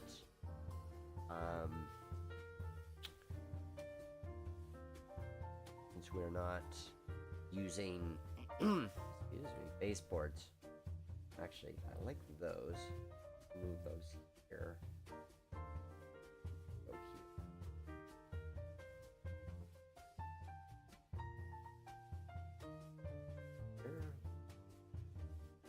have to put a tunnel portal for that, and I do have an asset used for that. Oh. Now that I've seen these winter trees, I'm thinking, how could it be anything else but wind? Of course it could be, but it does feel right. Except now I'm realizing I put all the trees on the cat area. So we're gonna switch over before I continue to make that mistake. So we'll go here, and I'm just gonna put that portal right about here. Maybe a little further. But then I'm gonna need rain so that I can pull at the right way to things. So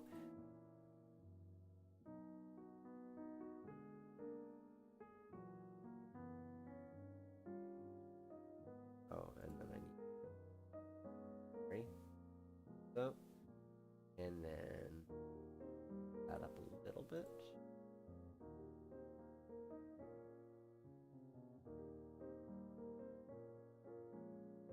There we go. Now we've got our tunnel portal. I can use this up like so and get that little bit more well integrated into the scene. We need to use some trees to hide the back end of that. It shouldn't be too hard. Gather a bunch like so. Partially because I'd want to make it look like if you were looking down the portal, like you were looking up at a hill or something rather than it just going under.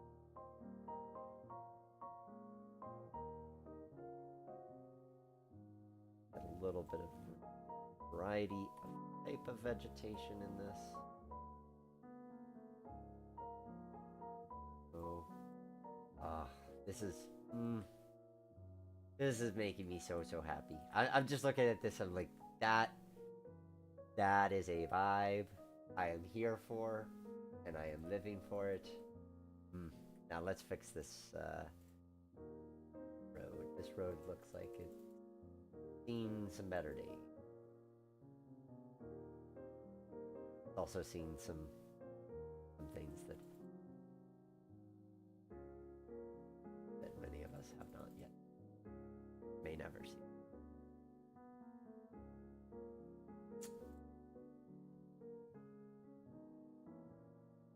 It's great to have you guys join every month for these live streams. If you enjoy the work that I do and you want to support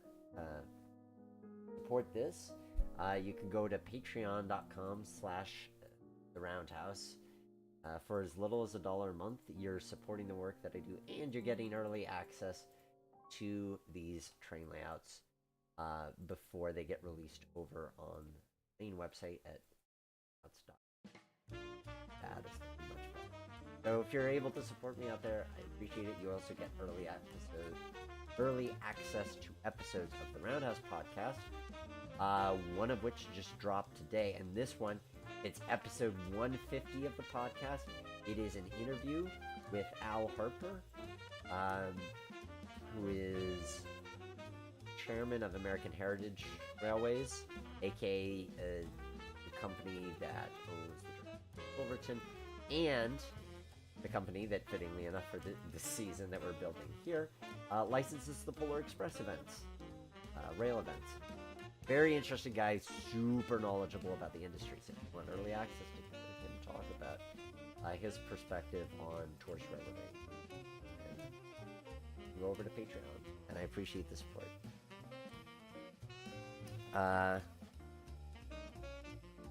Let's see. Okay. Oh, next stop, Willoughby. Thanks for the compliments, Matthew. Rosa, is it still possible to get baseboards custom guide images into trains? Best way I've found is just have a sheer drop at the edge of the baseboard. Thanks for doing these changes. Oh, my pleasure. Brendan, those Lackawanna MUs were very well built rolling stock. They still ride very well today on my railroad. in real life, that is. Yeah, they're really neat pieces of cars. My personal connection to riding these cars, obviously I did not ride them while they were in service for a commuter service, but where I grew up in northwestern Pennsylvania was right next to a tourist railroad called the Oil Creek in Titusville, which still uses a fleet of 6 of them for its excursion service.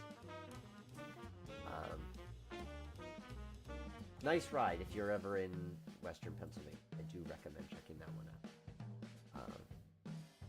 So yes, it's the amount of places where you can ride these is quite astounding. There are a number of places. These really got a second life in tourist railroading. Very neat piece. Okay, I'm gonna have to place an artificial wall there to get that to right. This I should be able to. Up. So. Kind of big. But. Have a wall there. Alright. Do I want to go on a wall spree or do I want to... I think I want to do more vegetables. Just to see... Oh, that Mr. Oh, you should do an oak tree. I think that's... Oh. But something akin to that. There are... Oh, here's some other winter trees. Big. That's not what I'm looking for. But...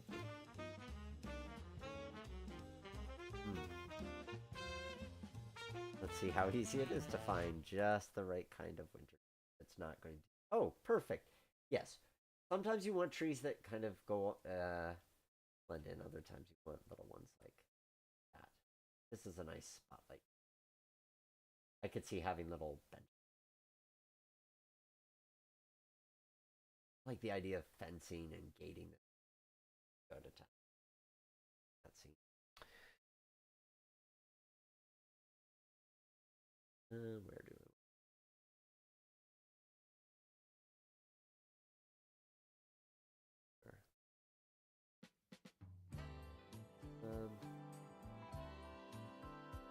Yeah. So right. Want some bushes? I mean, I could have one really big oak tree, I suppose. It demands too much attention, and frequently in model railroading, the trick is to get a lot of things to just look same, so that nothing stands out too much. Unless you deliberately want it to stand out. Big bridge scene or something like that. And then you want that to stand out. Your big bridge isn't standing out, then...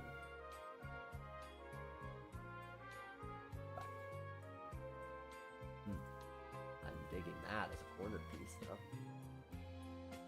And akin to this. Just to fill in the corner a little bit, make it a little less square. Definitely gives off a Christmas vibe. Man, this, I'm so happy we discovered this whole winter thing. I can't get over how cute this is going to be. And yes, this is definitely, we are unashamedly saying we are going for cute with this. Cute is good.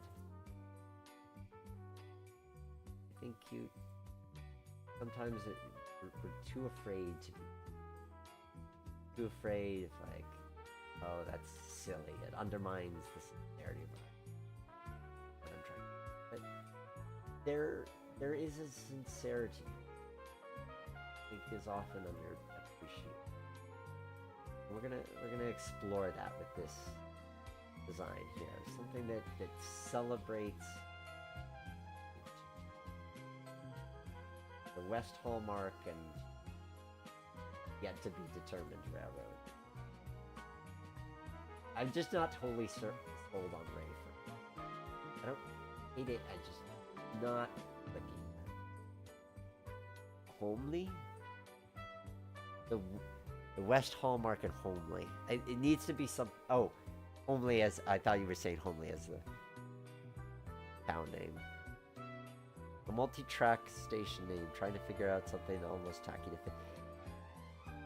the double H thing isn't working for me. I think we need single H. The West,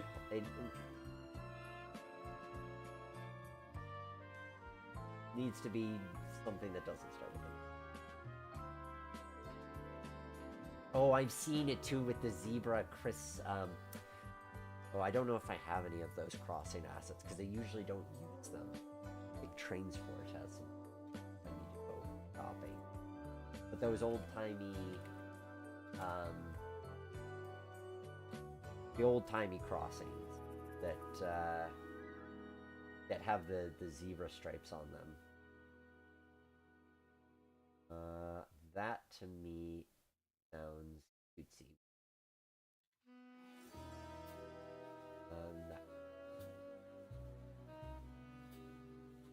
Not that I want to spend too much time trying to find. Oh, see if I can. Well, I found a Christmas wreath asset. So if we really want to go in on the whole Christmas, that could hold down that.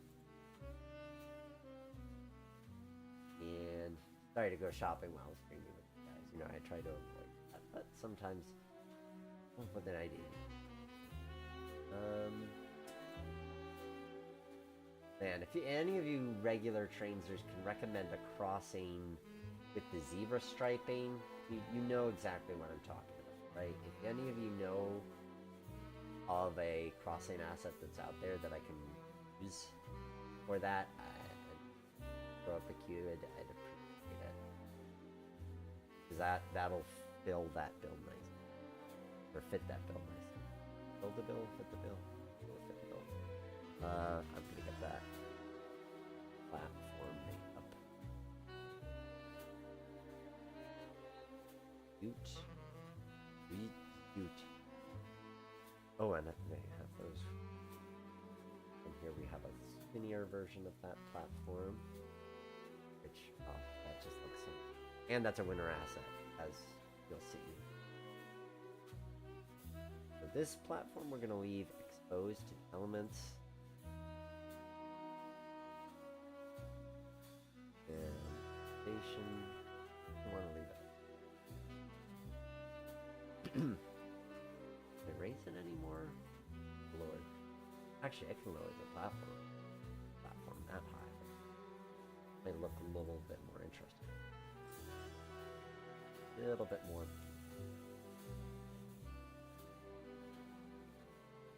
There we go. Oh, that's gonna look so good.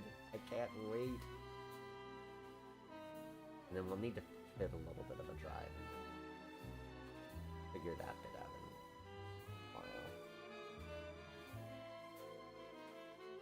Winter layout Snick. I told you a while ago it's the way to go. Yes, you did. I agree.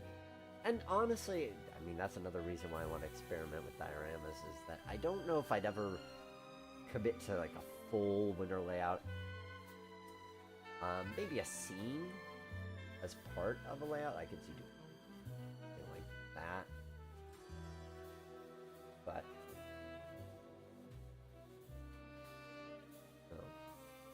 But with the diorama, I don't have to commit to the full part of it.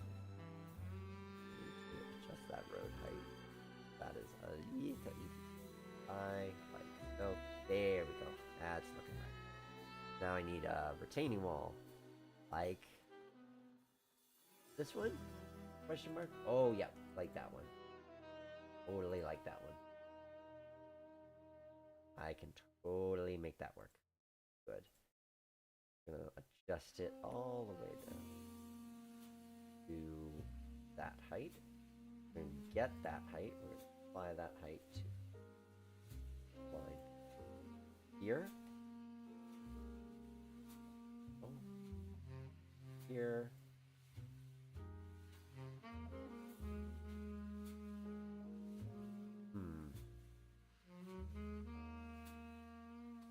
Oh, I need a lock. I'd have to use a different wall. This is a little too... It angles out. Although I could also move that road way that far out. that'll just... But I would also have to have the wall further into the metal. But maybe I can do that.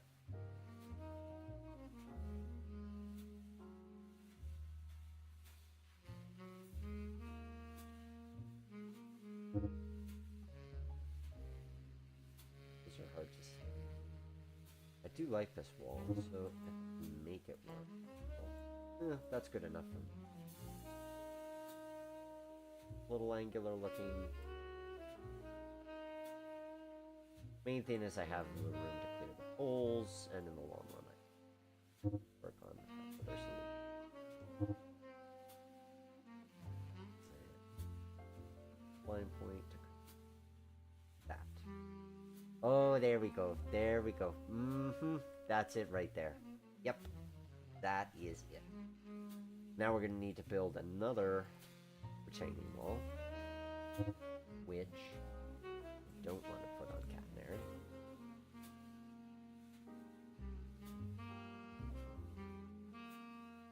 So that's interesting. That's a brick and that's one of the stone. Sure, we'll go brick on this one. I think I might have to adjust the edge of the layout a bit based on what if I do stick. I like this one because of the, this one's also seasonal, so it's gonna look right once I switch the season over. But it does require me to make...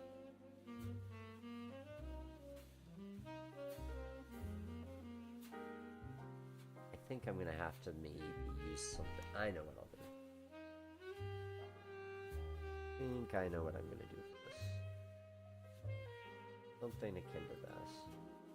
I think the stone wall looks nice. Like so. Do I like the fact that it has a lip to it, as opposed to just blending right in? Yeah, actually, I think I do. I think I like the lip because it separates the two layers of, two levels of track even more, in a way that I think is helpful to making each scene feel more. There's a little bit extra help in the separation department. So it's not just like, oh, here's these two things that feel like they should be on the same level, but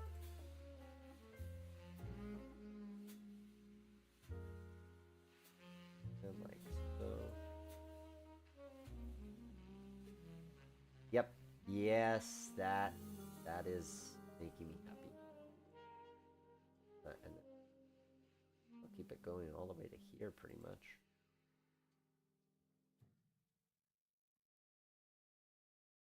There. Yeah, that. Yep, that looks good to me.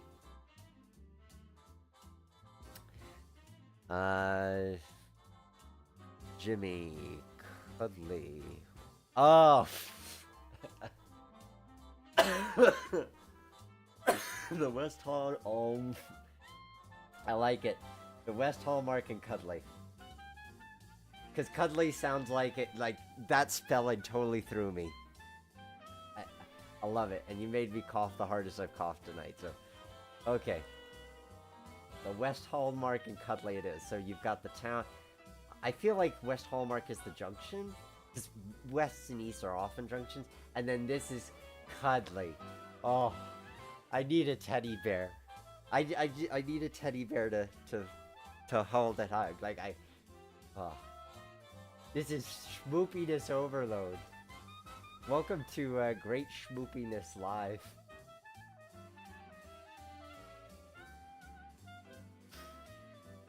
If you don't get warm and fuzzies from this layout, despite it being set in winter, you're gonna get a lump of coal for Christmas. Simple as that. Not me. But, oh. The West Hallmark and cuddly. I love you guys. You're so good. I love it. Oh.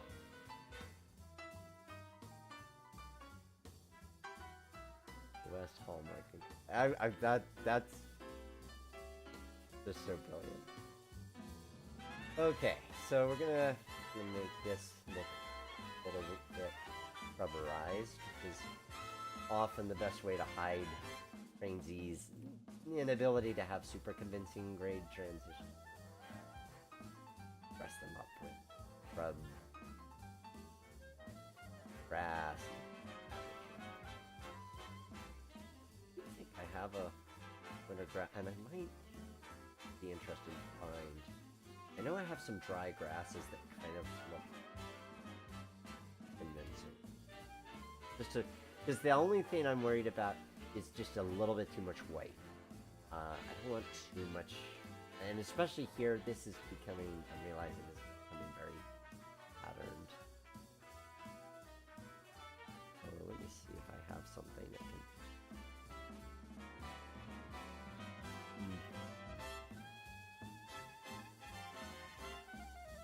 Something like that.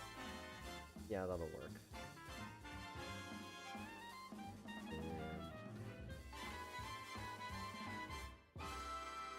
Yeah, something like this, and then just a couple of them here.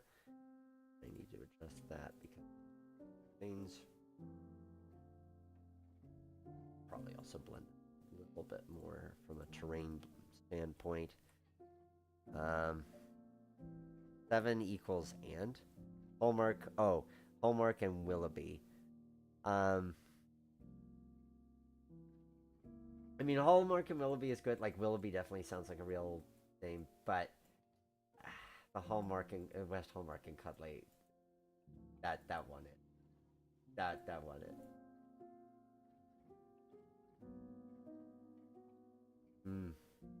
That makes. I'm thinking I might have to replace the road asset for one that has lines in it, because that'll also add a little bit of color, which will be good. Because at this point I'm looking at it thinking, yeah, it should be a double-lined one. So, to take that handy-dandy bulk asset replacement tool, we're going to choose that road, and then we're going to choose one that has double-sided lanes.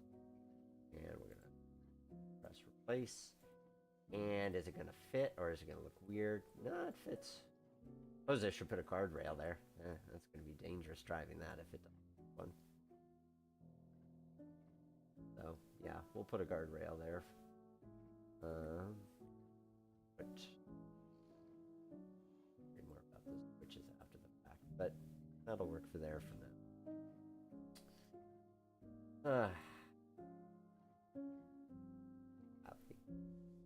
Hallmark.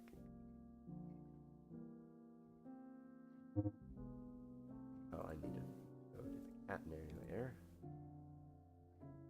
Like this. Here.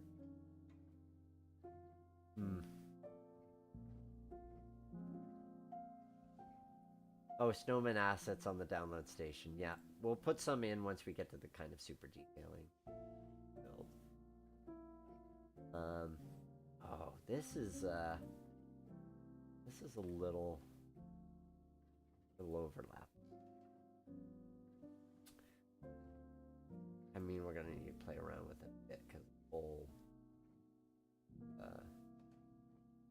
guard wires.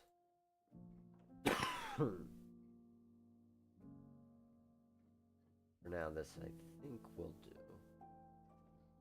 That'll do for now. I'm gonna have to worry about that later when it comes to how to handle those wires. Probably switch the catenary. So now we need a parking lot, which, granted, everything's pretty much going to look like snow, so we're just going to... Let's see what we come up with when we search.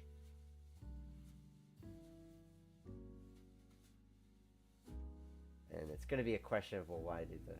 Well, I guess it won't be weird to have some of the cars have snow and some of them not.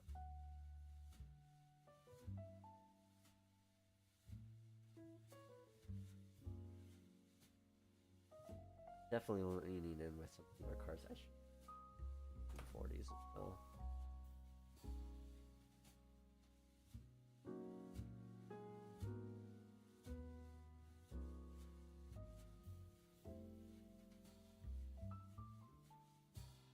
definitely going in with some older looking vehicles, but I think that adds to the sense of it being cuddly.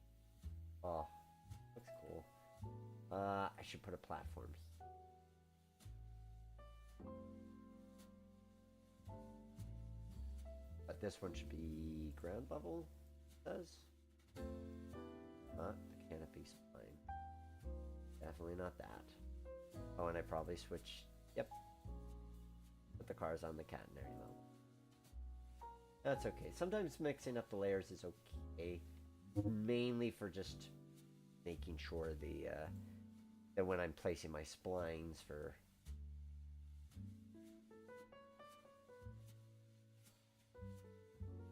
we're on the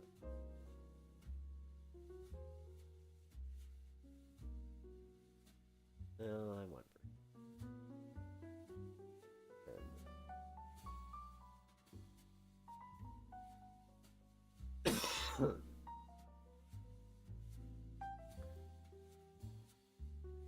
and a bit more like so. Height, replicate that on the other end, and then we'll station back. Move the cars back. Can't move the cars because they are on the wrong layer. Now I can.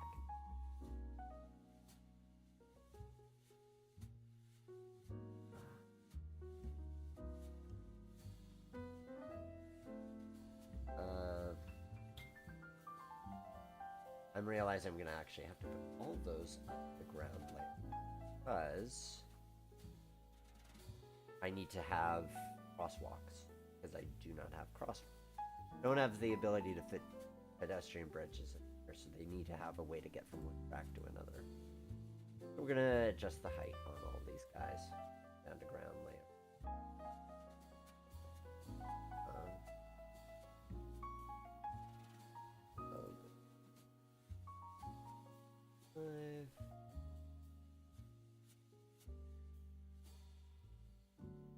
Actually, I can set everything.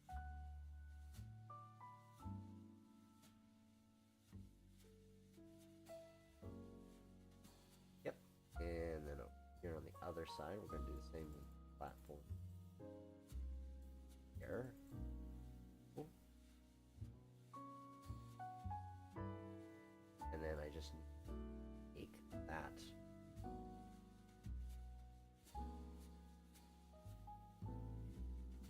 The two, and it's just going to cross the tracks like so. I'll just run it all the way across all four of the tracks.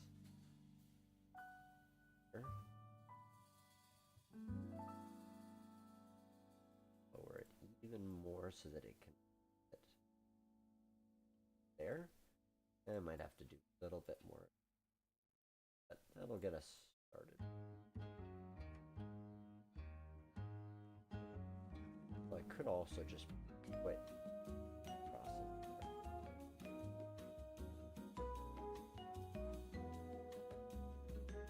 Yeah, let's just do that, and then I'll put it up crosses on the tracks. Put this guy out of the way first, so I can see what I'm doing.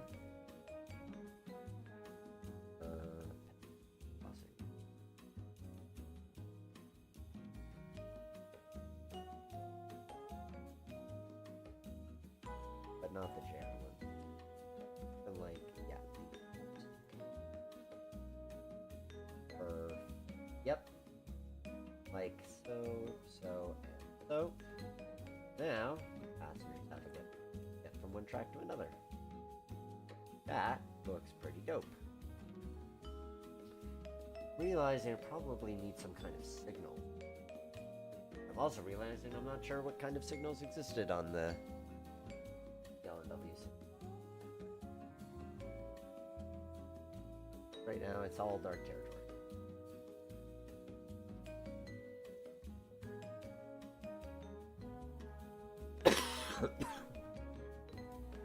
I'm thinking I might need a cough drop too.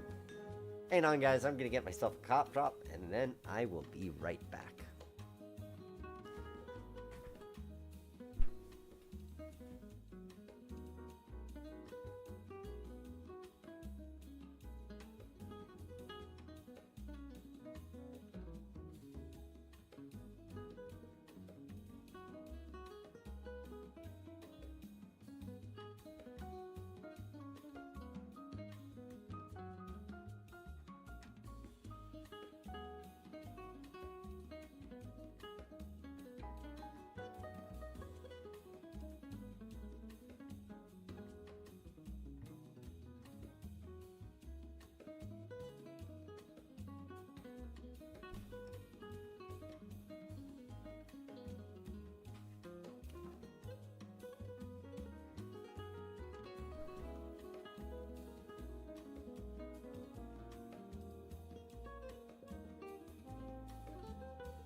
And welcome back to Great Train Layouts Live, where I now have a cough drop.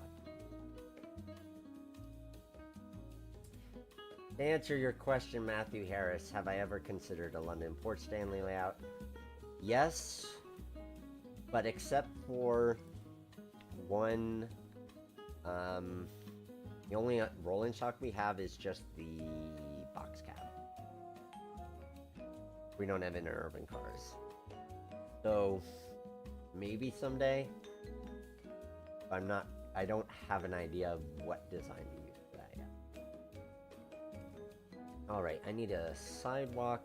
Probably sidewalks on both sides of these streets, actually. Meaning I probably have a different street for just here. Where I do have sidewalks. Nope. Not what I wanted. I want this.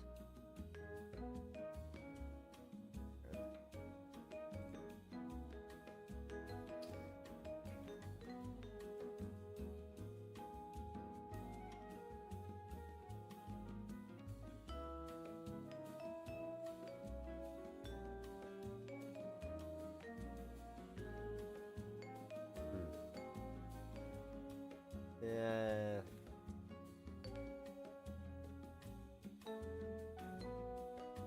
Maybe?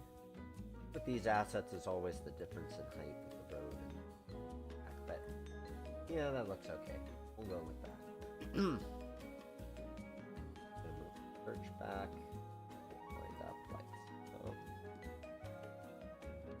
Move this tree back. I need a catenary there.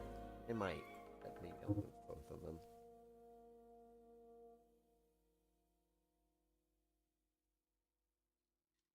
That road section here.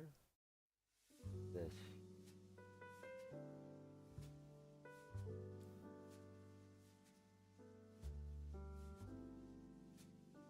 So, there we go. Yep, that looks good. And then,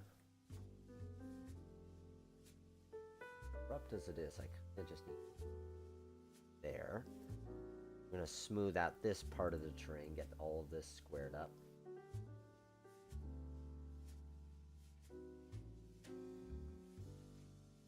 So, yes, I messed up that wire, but I can fix that.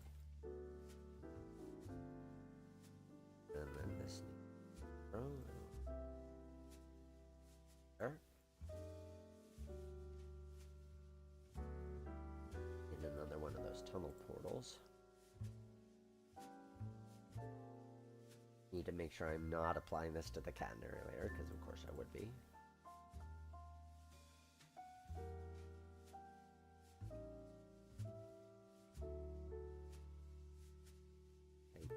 Comfortable with adjust those wires down to 0.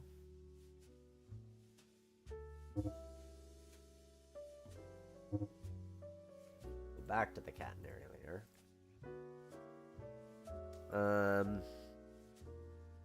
Rosa working with catenary bridges, flyovers when you've forgotten to put them on different layers.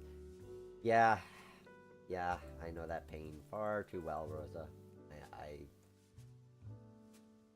I totally agree with you on that particular front.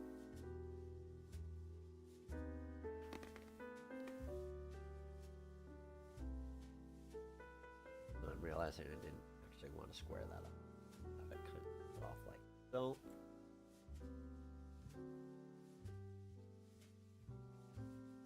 Make a smaller. This is actually an asset I made, and I'm realizing I should have a smaller version of it. It's about half as long so that it doesn't intrude into the scene, which this one currently does. So what I'm going to do to compensate for now for that is we're going to shorten this track up. We're going to switch off the catenary layer. Then we're going to shorten this track up a wee bit. I'm going to bring it a little bit closer so that I can put some bushes that hide the fact that that is track. Oh. But also look reasonably okay when seen side. And This becomes an interesting question. What do I do with that corner? Because I admit to not having fully thought out what I was going to do with this whole section. This being the improv jazz portion of things. But I do think it makes the most sense to let that end. And then we build the fascia around there. Okay. I like that.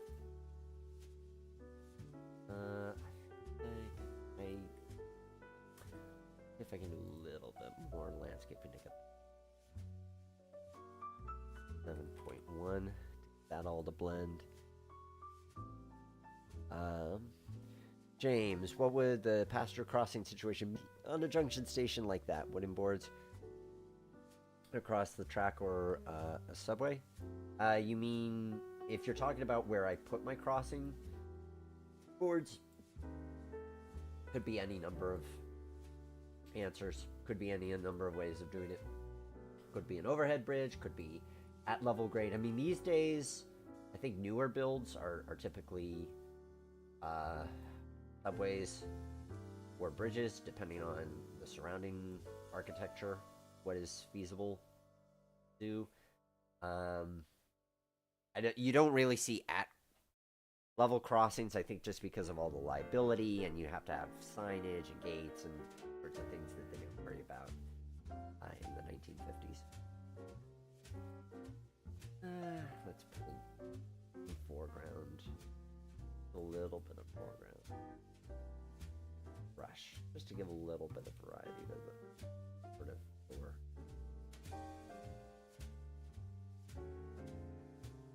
And let's square up this corner for when we do our this one. Like to get the fascia, all that in. We're not really that far away from that point. We've got the major buildings, we've got the retaining walls, the trees. Oh, I guess I didn't really do anything over here. But maybe that's okay. I don't know if I really feel the need to do anything over here. I have one idea for something small.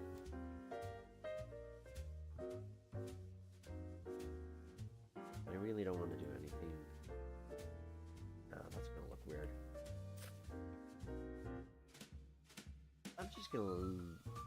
I think I'm gonna leave it. I'm gonna do a small amount of this kind of stuff, just a little bit of kind of tips of things showing, but nothing extreme. Nothing much. Like that being open. Because we actually, now, and when I look at it, there's a lot that's treed in. I don't want it to feel too pocketed. I think that I like that curve being open, so we're gonna leave that as is. Ooh, I'm a lot. And then I want some tree corner here. Round this out.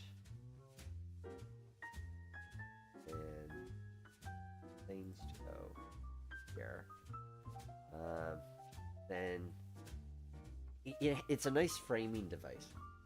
It's a small thing, but then when you look down something like this really, just even this little corner, now feels like a contained scene, which it didn't previously. Okay, because you have to clearance with the cars to go. Oh.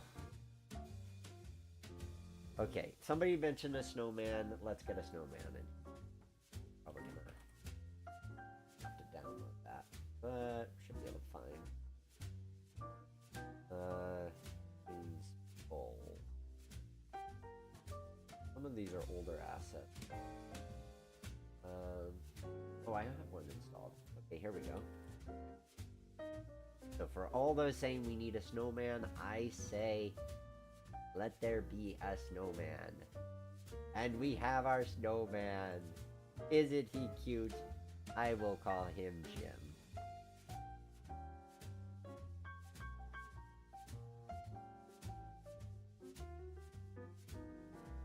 There's our snowman. That is fittingly enough in the town of Cuddly. I'm loving this so much. Okay.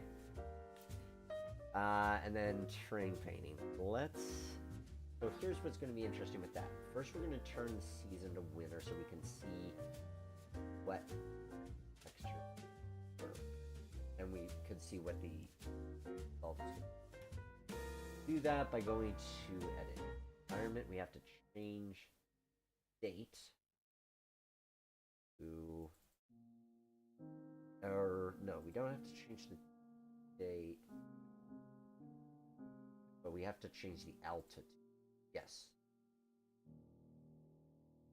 Boom. And just like that, all of our platforms have no. Even the ones that are covered by passenger shelters, don't think too long and hard about it. Now I have a picture of where I think winter assets. There we go. A nice list I made myself of all the things that one could place that also look winter. Interestingly, this car being one of them. I like the idea of this being like a former interurban car that then gets turned into a shed, but this feels like too nice a neighborhood for maybe over here. Oh, I like that. That's something different. Like old and new kind of juxtaposed. I'm liking that. I'm realizing try to account for where the actual layout is. Got a couple of answers. Maybe move this a little bit here, which would make that easier. Up, fires.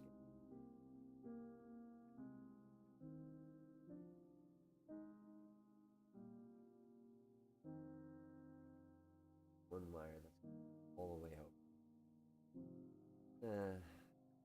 Catenary layer to.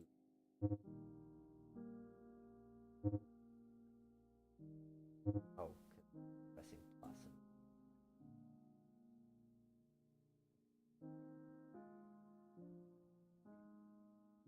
Platform.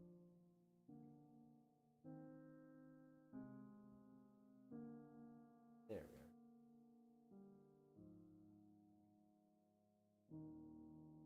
A little bit more. Good enough for me. Now we need to get up to this height. Oh, that road can out here.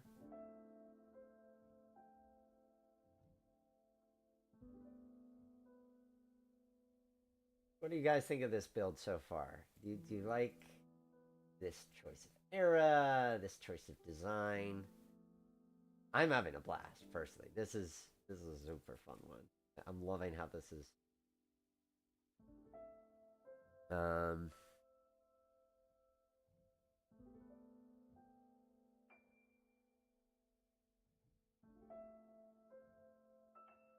up.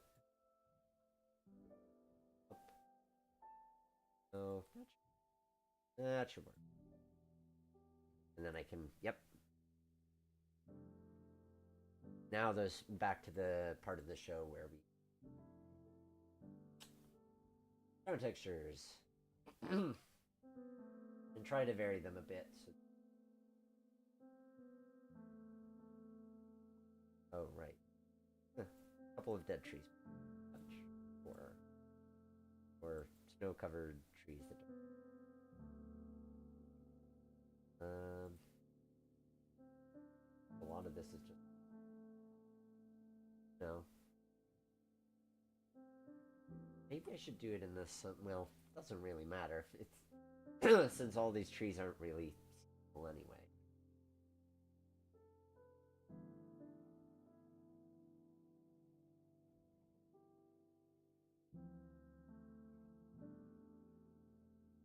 Maybe for now, I'm just gonna cheat. Not cheat. I'm just gonna do it all as one snow texture. These are all pretty.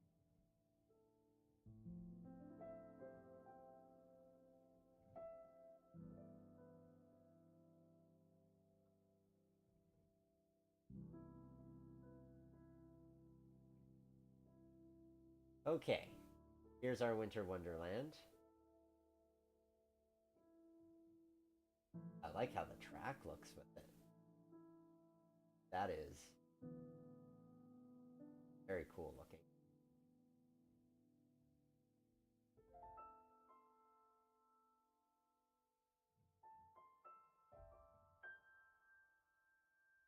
That makes me... Man, the music's even perfect. We got that all the line up so well. Okay.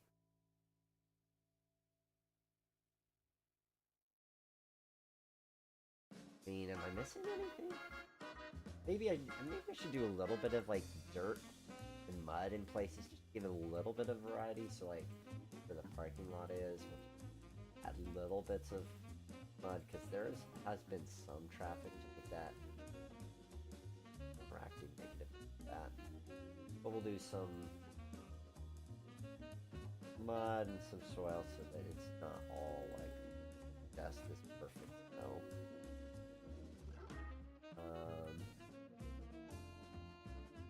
Most of this, I think, works as is, so I think we need to do other areas. Oh, that looks pretty. I'm very happy with that. It's winter. I love it. Build, thumbs up. Oh, high spacing out with Ginger. Trying to build an HO layout that would cross the Cascades, but would it make sense for a short line to have a mountain pass and have run through trains from the big railroads? I mean, putting aside just the general notion of it's your layout and you do what you want, I think you definitely have some short lines that have inherent. It partially depends on what era you're modeling. You haven't said what era you're modeling, and I would say that's a factor. Because if you're modeling modern era, then there's a greater chance that some, hypothetically, like Tennessee Pass, which was a big main line, maybe that got spun off to a short line in your headcanon, that kind of thing.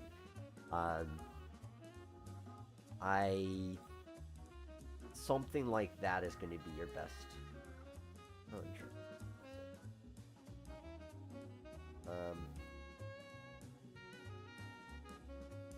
I want the gray 3. So yeah, I'm gonna say it depends on what you are looking to, what era you're looking to model. But the more modern, the more there's a chance that some railroads spun it off onto a short line. Ergo, it would make sense for a smaller railroad to own a larger pass.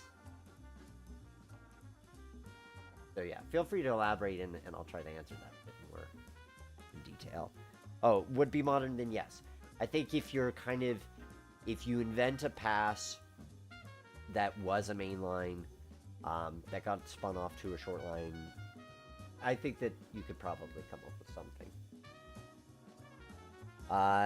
Ron points out Montana Rail Link. That's a good example of that. Crossbucks at the crossings. Yeah, I never did find... Don't think I have the gates I'm looking for. I'm thinking of very specific crossing gates. I think they might have even been TRC, if I'm not mistaken. Maybe I have them, maybe I don't, but yes, we definitely need something for those. Oh, wait, will this do it? Yeah, these wishbones, I like them. I think that's what I was looking for. Yeah, something like... Yep, there we go. This is what I wanted.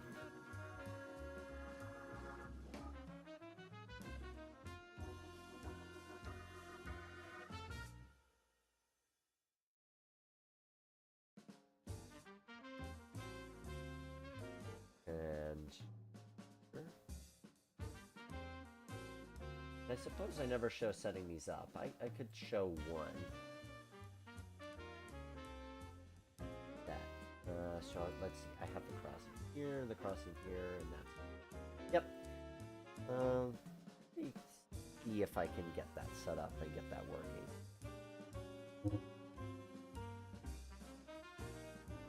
We'll put one here and one here. I always forget the naming convention on these. So this one.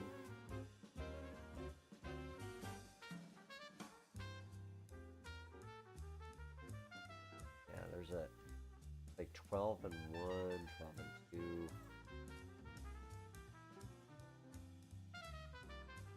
I'm not going to worry about that right now. And of course I put them on the catenary layer because of course I did. So right now they're going to be non-interactive, but at least we have crossing. Last step, we're going to get this packaged up. We're going to get this, put some fascia around it. We're going to put the fascia around it. We're going to do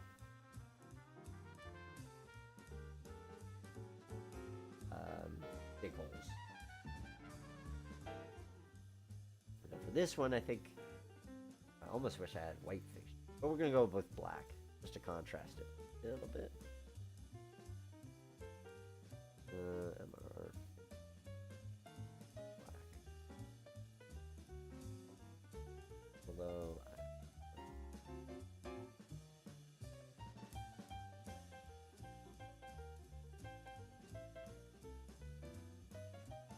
here, although actually sure that's on the right layer because I have a facial layer and I'm gonna want that.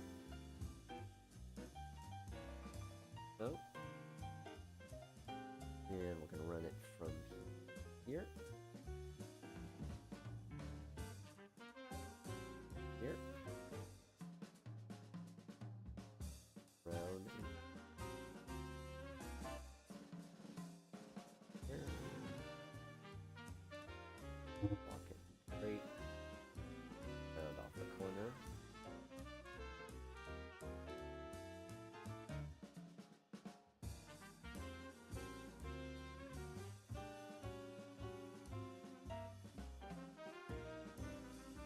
Here. And off. And then I just need to set these all to the same height so they look nice. So, what have we learned so far on this layout build? By taking away from it? Well, yay winter. Sometimes you just realize that you're getting a certain vibe and you just experiment with something you haven't done before. That's always exciting.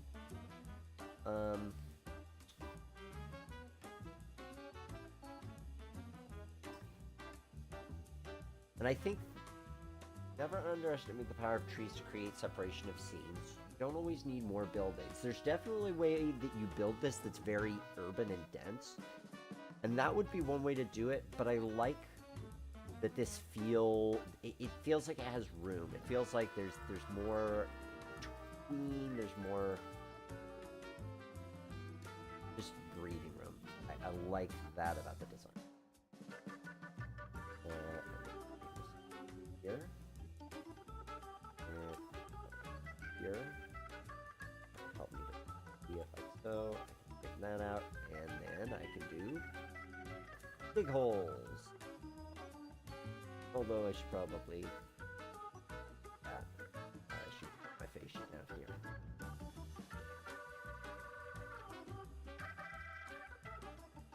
Which how do I want to do this? Would have been so much easier if I'd laid this straight. But I do not want to go through the challenge of spacing out those tracks. So I'm gonna just go like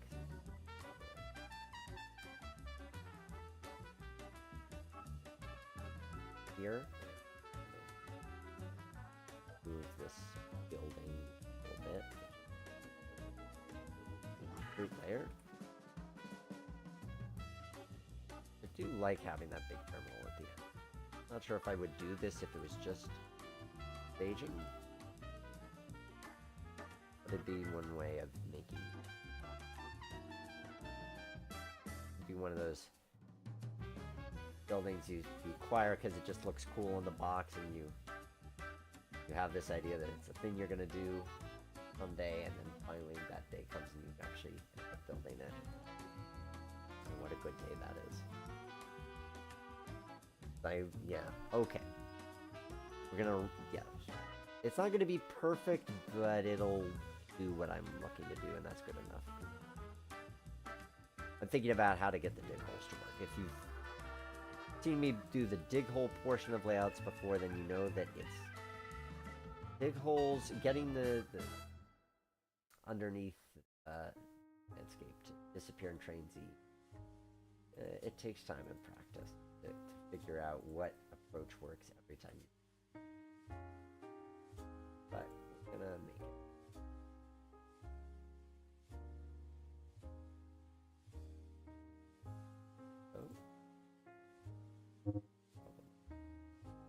Just the height on those two. Right now, I'm mainly focused on where I want them. The kind of thing that when it comes together, it all really adds that little bit of polish. Yeah, I've got those. Here I might have to go wide. Not quite sure how I want to handle how it does that, but I'm not going to worry about that.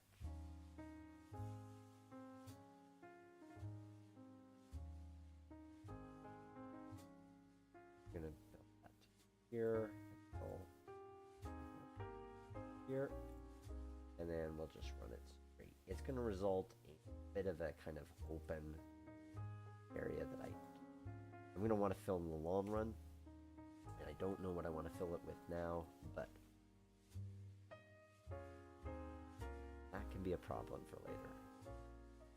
We'll just put this in place, and I should get those. I'm fine with where they're at.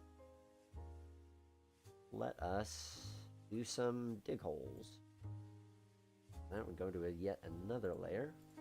I go search holes. Oh, evening, Odin. Glad you could join us.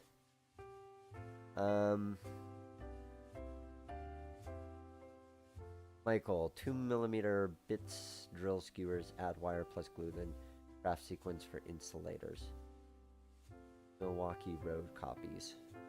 Oh, is that how you do your catenary? I could see that making sense. That'd be a good approach.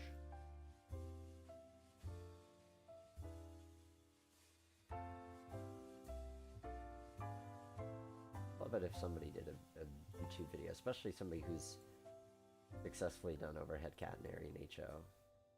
That would be really good to see. I mean, in general, I'd love to see more coverage on doing traction. So.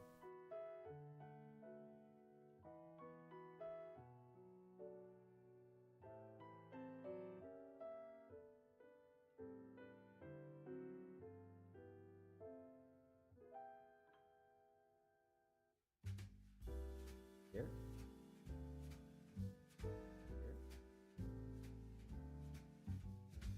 Here I have to think. Here.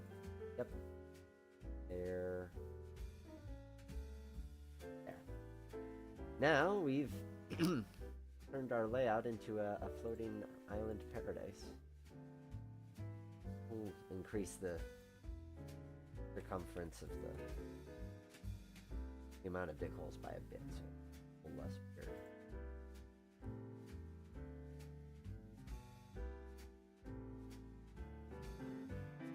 Always fun to have you along for the journey.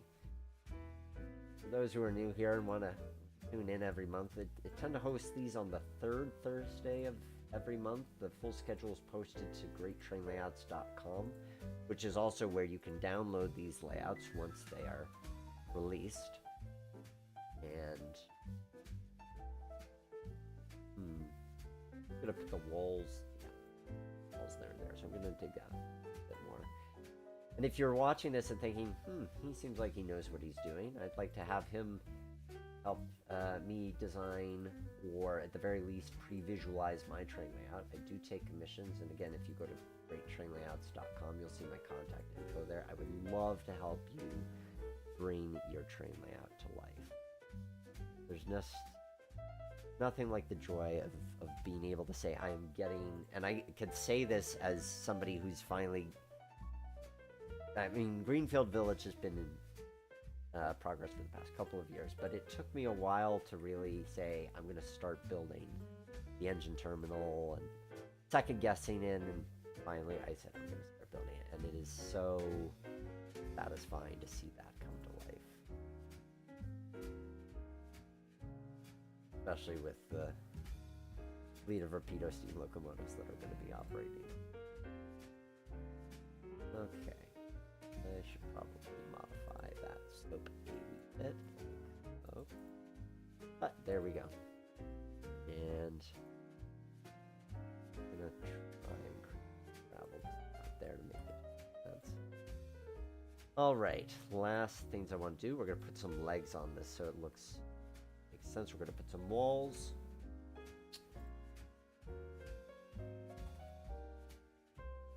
Let's get our walls in place.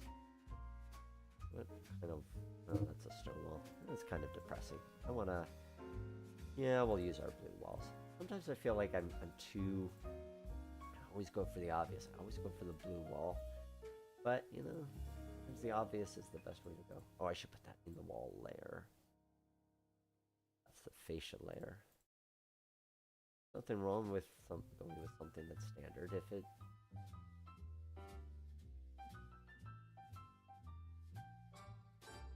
I'm going to put a wall there. I'm going to put a wall here right along the back of the engine, or the engine, on the station.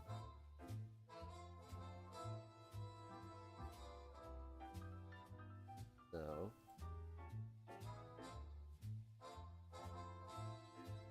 over here. I'm tempted to put that right along the back, but I think we'll give it a little bit of aisle room. I think you would want to be able to access that.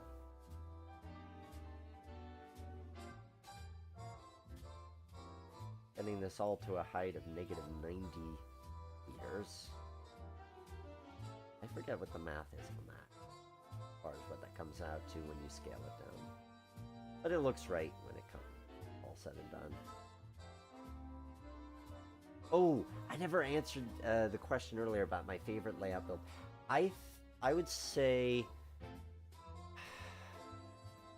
I really liked Orford, which was actually, I built that a year ago on stream, through the month. That was, I think that was November's live stream. I like that. That one is, I like that one a ton, and I've learned a lot from it. Or, I'm not gonna need to put that on its own there. There are things about Orford that I'm mindful of now that I'm, the tile floor, or the, I think we need a dark color. Got a lot of, oh wait, hardwood flooring. Yep, there we go. There were things with Orford that I feel like were really useful lessons that I applied to my engine terminal, as far as how I approach that.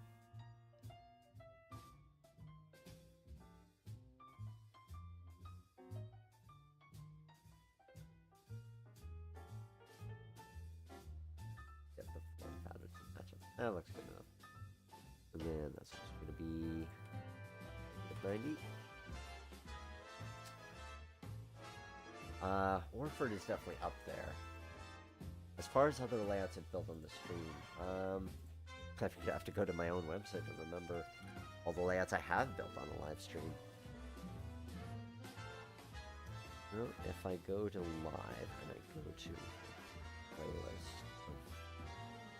So just in terms of layouts I've built on stream, the Commonwealth Railway, that I enjoyed that one a lot.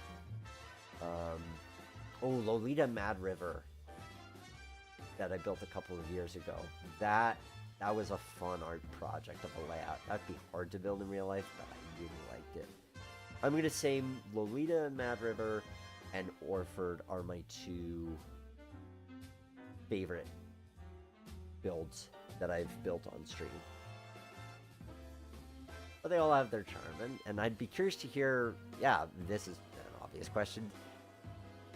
What's been your favorite train layout that I've built on stream, and why? Why does that one stand out in particular?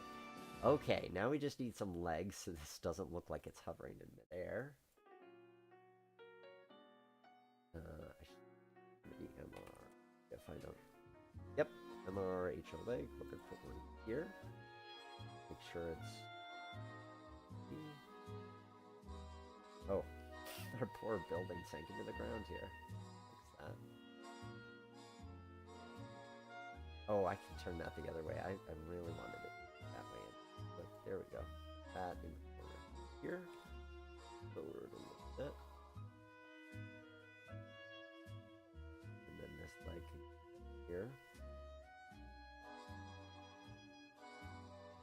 I just love doing these live streams so much because I get to experiment with these designs and approaches, and I learn things that I can apply to future layouts, and it's just fun. It's just fun to explore new, like painting or crochet or any number of arts where you just learn by trying things and doing it. Especially where there isn't the pressure of I have to get it right on the first try. Try different. Good experiment. And I hope that you guys take a lot away from these as well in terms of ideas of how you would build your own layouts, design elements, operations, all that kind of. Okay. So now I need one more leg there. That looks. My OCD is gonna really bother me if I don't put in this. There we go. And there we have it. Our little, the West, Hallmark, and Cuddly. Which is, oh, I still love that name.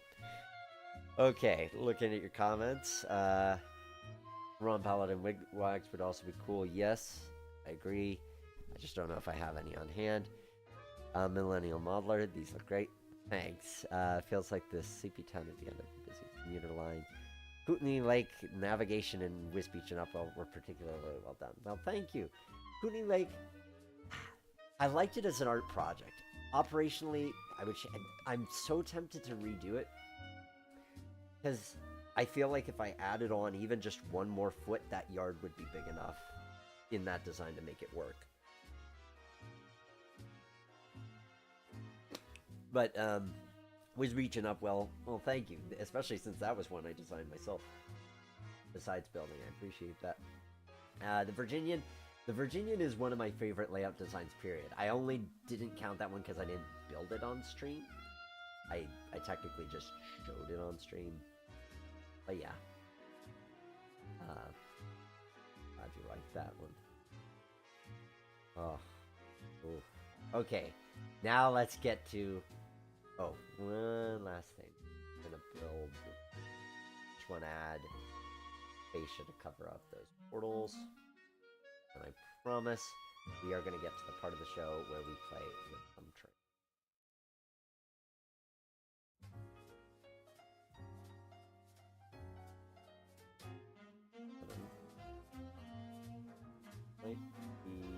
Nope, that'll be perfect. So we've got our tunnel portal accounted for. And then we'll put one here. And bam. 7. Here. And here. The Maltby branch. Maltby branch? Which one's the Maltby branch? I'm not sure which one you're referring to with the Maltby. But we're speeching up well. Well, thank you. I'm glad to... Man, I was speeching up well, what was I? I felt good. Oh, I need to put crossings. I have such a soft spot in my heart for the well, that has become such a favorite railroad of mine in general. I loved building it in Trainz. I loved building it as a layout. Of having Rapido's models.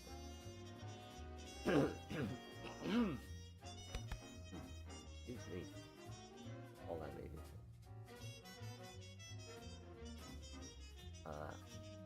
Just need to remind myself the name. I really want to see if I can get one of these. If I can get one of these up and running. I just need to remind myself of what the naming convention is.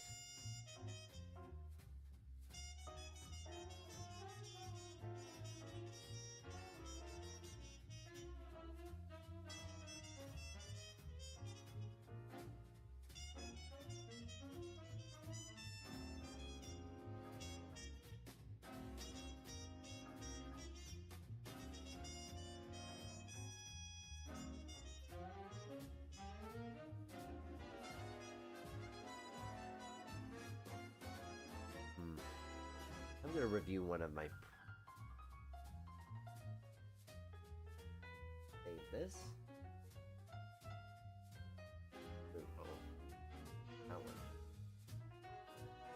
Alright, I'm going to give you guys a very quick sneak peek at one you haven't seen. Just because I need to remind myself how I did the TRC crossings.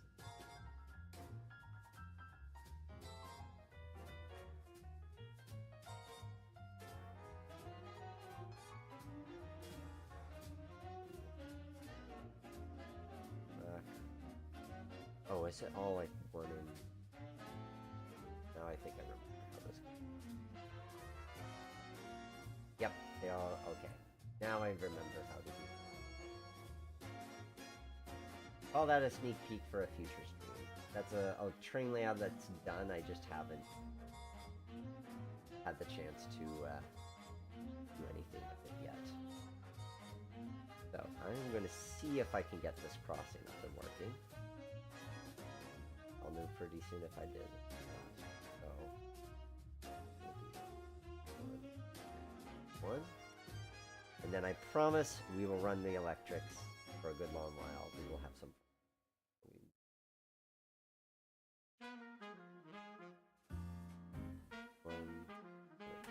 There we go. That should be all. Now, here's the particular fun of this design and the play element of it. Oh, I should... no. Yep, got my switches.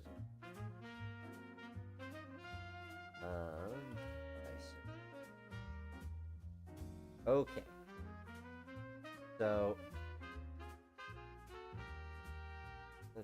I'm gonna have 2 4-car trains and 2 2-car trains. That sounds like fun. Got one with a combine in here. We've got 1 4-car train there. Then I'm gonna add another 4-car train here. So we've got... We're going to load up our whole staging yard with train, basically, what it comes down to. One here, and then one. So, we have this full commuter yard of train. But actually, I shouldn't load it all up. I should have something out on the layout already. So we're going to have this train ready to go.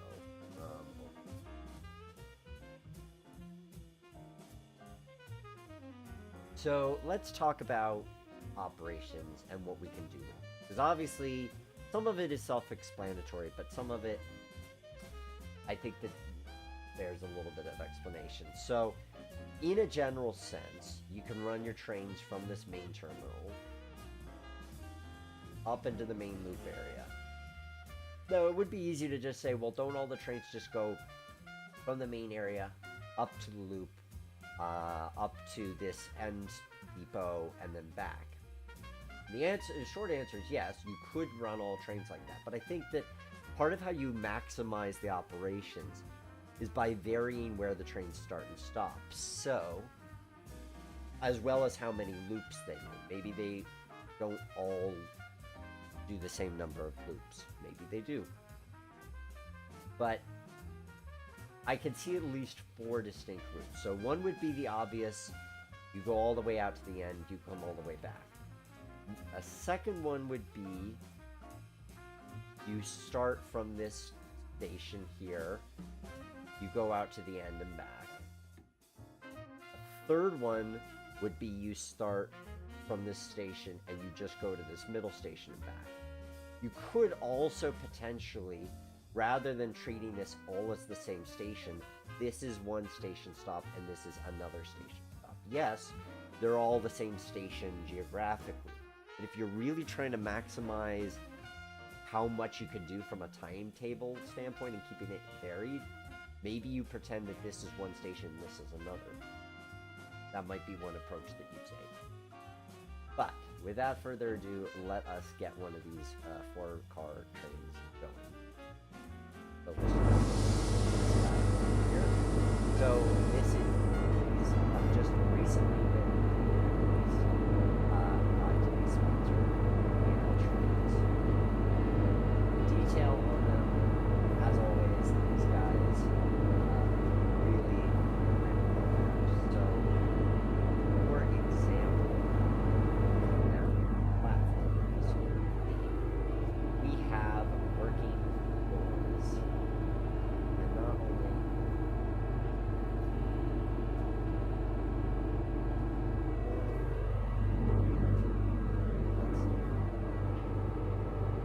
that's the left side. Oh, I see. It's the rear door back here. So you open with one click you open the door, with another click you open the trapdoor. I know that there's another term for this part that covers the floor. But I just love that you can do that as a two-step approach. You can just have the floor and still have the vestibule.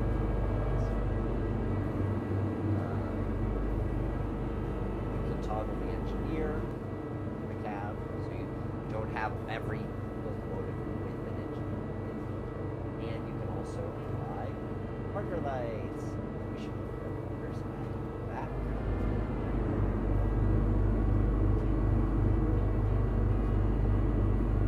Red markers.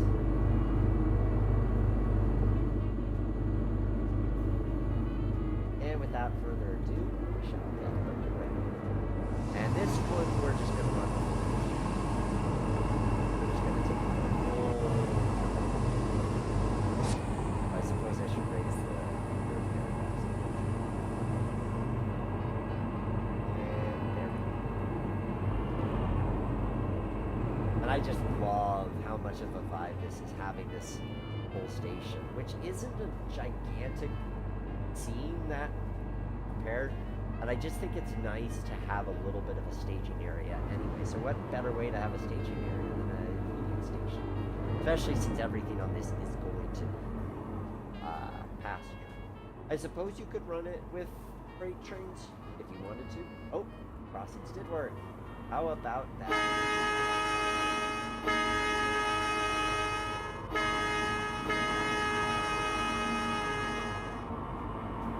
How cool is that? Oh, that makes me happy.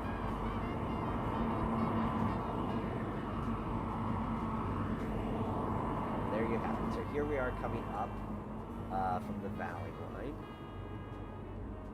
And we're going to make sure our switches are set here, because that's a good thing to do. And we're going to come in for a station stop.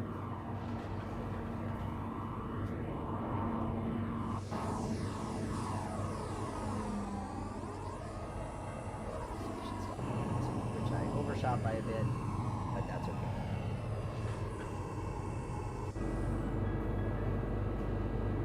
Oh, Sorry.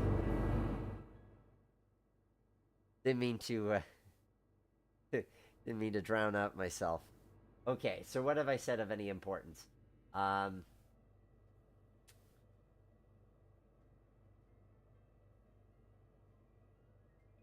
about drowning you out, guys. Alright, so what I was saying that I really like about these models, which I can show again once, now that we're in here. These door controls are really something, with being able to open, I guess, back here. If we go back here, you can see the door opens, but the vestibule floor is still in place. Then it lifts the floor up. I love that. That's a two-step thing that you can control which, whether the floor is open or not. I think that's a neat touch. Other things I was showing off were the ability to add the marker lights on the end, and over here we've got the engineer, which you can toggle on and off.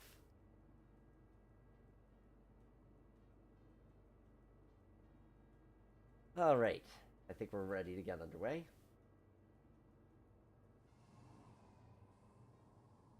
So now we'll do a few laps before we make our next station stop over here. I suppose that one way, if we're calling this West Hallmark, then technically one of these could be West Hallmark and the other could be East Hallmark, and that's a way that your station name could be the same, but from a timetable standpoint, you keep them differentiated. Got my switches set, so I'm not going to do something stupid there. Oh, man, I'm so glad. Oh, that's just so perfect. I love that I built this in winter. This is great. And 4 cars is a good length. So the guy who designed this, whose name I'm spacing on because I'm nearly 3 hours, or I'm 3 hours into this build, is he recommended 2 to 3 car train sets, and I do think that's a little bit more manageable for some of your station stops. I think you can only handle that with a 2-car train, but I think that for other stations, especially if you have a staging area, you can do a 4-car train. Oh, that just makes me so happy. I mean, that looks good. Like, I'm so happy with how that turned out. I'm glad you love Interurban's spacing out. Let's have a look from here. Probably needs some signals to really be complete. I'm not quite sure what signals they used, and Trainz signal logic can be tricky. Oh, but I love that. I love that so much. If we go into the passenger cars, oh, you can see the cab here. We can look out the vestibules, so we can kind of ride along with our train. It's always a little bit nauseating to ride a model train with all its tight curves. Just really don't appreciate how tight they are until you see it at full scale. But man, this makes me... So I will confess, yesterday after I was playing around with these a little bit and playing around with the design,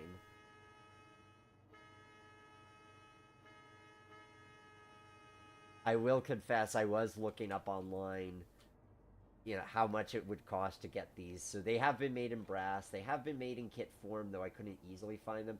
But as I said earlier in the stream, I think if you really wanted to get into doing a train set like this for cheap, an easy way to do it would be just buy coaches. Actually, the Concorde makes MP54s, but you could just buy coaches, put little windows at the ends of them, put motors underneath, and you've got yourself a working multi-car MU interurban train.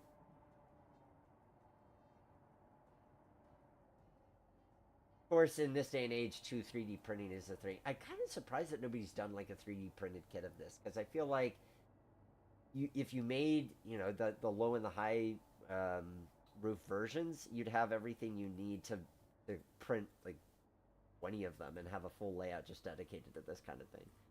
All right, here we are coming in for another station stop.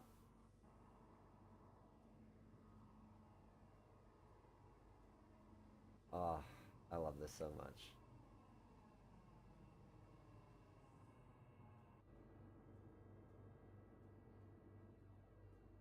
I think having the signal tower just makes me particularly funny, or makes me particularly funny. What was I trying to say there? Proof that it's been 3 hours of streaming. The signal tower just makes that scene so perfect. Just completes it really nicely, and just having this junction in general. And part of what's fun too is that you can alternate. You can alternate your trains that are running. So now that we've got this one going, we could send it back toward the junction. We could send it back towards towards the other way, and we could bring it into the station here. We'll take it for one more loop, and then we'll take it to the very end of the line. I think that'll be a good way to go about it. So I think this is a layout that you run. It would maybe accommodate two crews. You can't really have two trains moving at the same time unless one is coming from one's doing the valley line and the other's doing the loop. I think more so how this works is you have one operator and you just have a timetable of this train needs to get from here to here, then this train needs to get from here to here, and you just kind of do piece by piece that type of staggered operation. That's something that I've learned through doing these layouts as well. Is there's certain layouts that in real life you'd have multiple crews doing the things, but especially in Britain, it's very common to oops, have to throw that switch. You might end up doing an extra loop. Survey says we're gonna do one more loop, and then I'll switch it. Um, I went through a year of being subscribed to Railway Modeler magazine, and something that I noticed in a lot of how the Brits operate their layouts. Now, there's some that are designed for multiple operators, but there's some that focus on like one end terminal and a staging yard, and that's it. So it'd basically be the equivalent of if you had this and of the staging yard, and that was it. And so something like that, you're frequently what they would have is a train from staging going into the scene, maybe running the engine runs around, then it goes out, then another train comes in and goes out, and it's that sequence. Or maybe one train comes in and it's laying over for a while, another train comes in. But with the point being that it's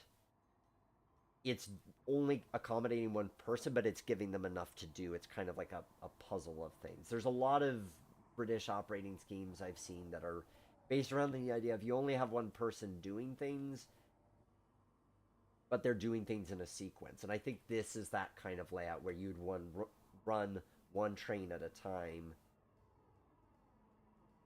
in a particular sequence.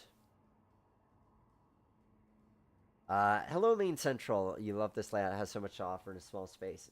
Thank you. I think this is a really great design for 4x8 commuter where you feel like you're doing stuff. It's not just, oh, let me watch the train go round and round. Let me stop it before I think I have to because I don't want to go off the end.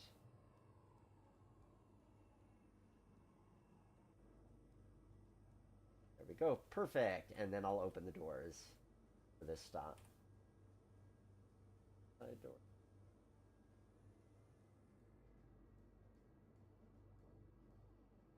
Or did I want my left side?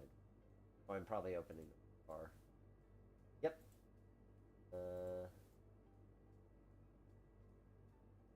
Or am I open? Oh. And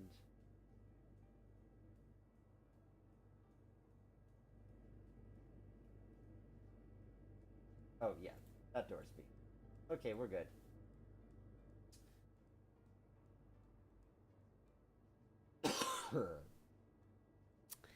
Ron Paladin, so many good scenes. Have a good night, Matthew. Um, Those look great in this environment. Oh, the crossing signals, yeah. Okay, now I'm gonna get, while that one's doing its thing, I feel like getting a second train out on the line. So, I want to take this train, and I'm gonna run it up to here, and then we're gonna run it back, and then we're gonna bring it into station here. But we might do it in stages. You'll see what I mean in a moment. Okay, so we're gonna go in here. We're gonna make sure that we turn our headlight on. We're gonna put up our pantographs on rear engine. Nope, front pantograph up. I was watching a video on YouTube recently about which pantograph do you put up, and it was interesting because it was done by a European. So he's like, you always put up the front pantograph so that whatever debris is kind of knocked off a line falls onto the engine, not the cars afterward. But then I was looking at photos of Pennsylvania Railroad GG1s, and in that case, it was the other way around. The GG1s, all the photos showed the rear pantograph up. So I'm not sure the full logic on that. We'll open our door here to quickly board people. Okay, they're all on board. And now we'll go ahead, and we're going to go to East Hallmark, shall we say? We'll call it East Hallmark. Now we're traveling with just the two-car train.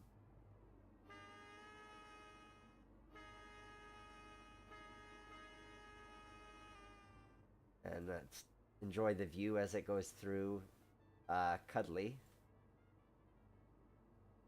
by our snowman.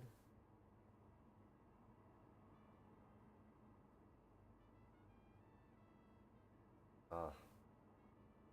This is yet another layout. I look at it, I think to myself, well, someday maybe I would build it. I don't know if I would build quite this, but it is appealing. It's fun. This is a very cute little design. 4x8, and here's the thing, even if you didn't have the room for this staging, I mean, this is the same idea. I kind of got this idea from the Virginian branch about this staging yard. Because the Virginian Railway, at its core, it's a 4x8, but it kind of has these appendages.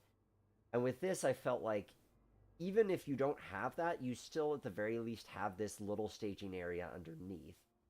So you could probably fit two trains at a time, where one's coming out of the valley line, then doing loops. Oh, I forgot to change that switch, right? Of course I did. There will be no commentary. This was designed to happen.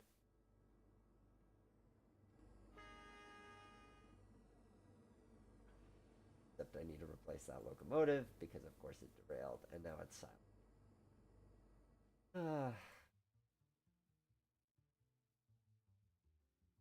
These things happen. Okay, and then now I just need to put the pantograph back up. I go. We are. Okay. And did I change the switch now? Yes. Now it is actually going to work. So you could fit at least 2 and maybe even 3 trains on here, even without this staging terminal scene, which I really like. But you could do it without that.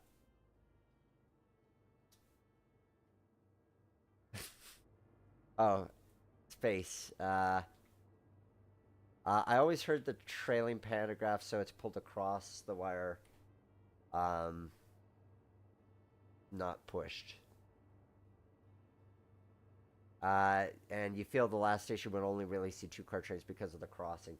Yeah, I mean, this is not a great fit. I mean, you could fit 3 cars, 4 is a bit long, admittedly. I just felt like parking it there because I wanted to have a little bit of fun with this.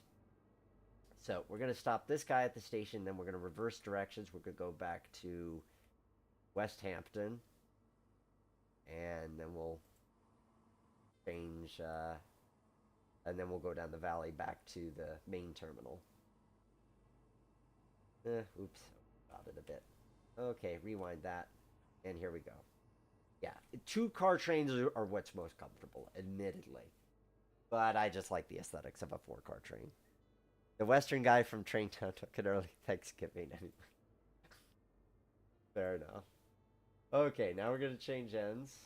So we're going to, I can view details. We're going to take down front pantograph. We're going to put up the rear.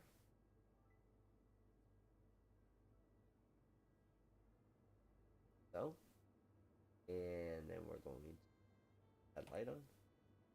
Go in the cab.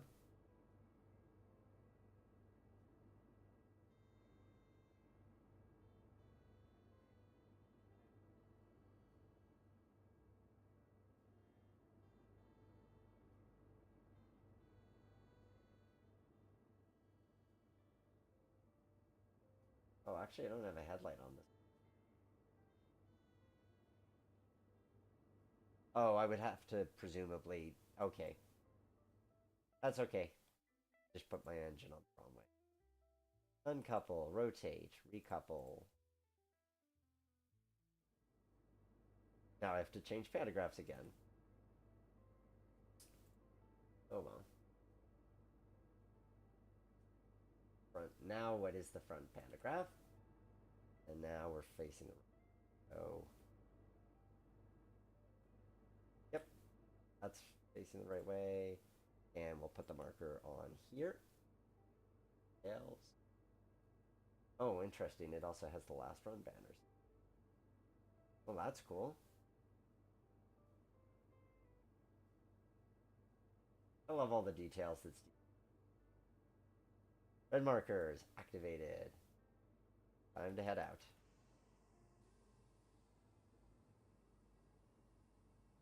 Now, if we want to get crazy with it and try to do 2 things at once, always goes well. We could switch this back in, and now we can take control of this train.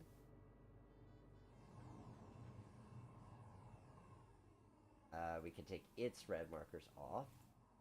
Of course, this would have been done not while I was moving, but I like a good challenge. And we'll put the markers on here. Now it no longer blocks the crossing. And we can stop it.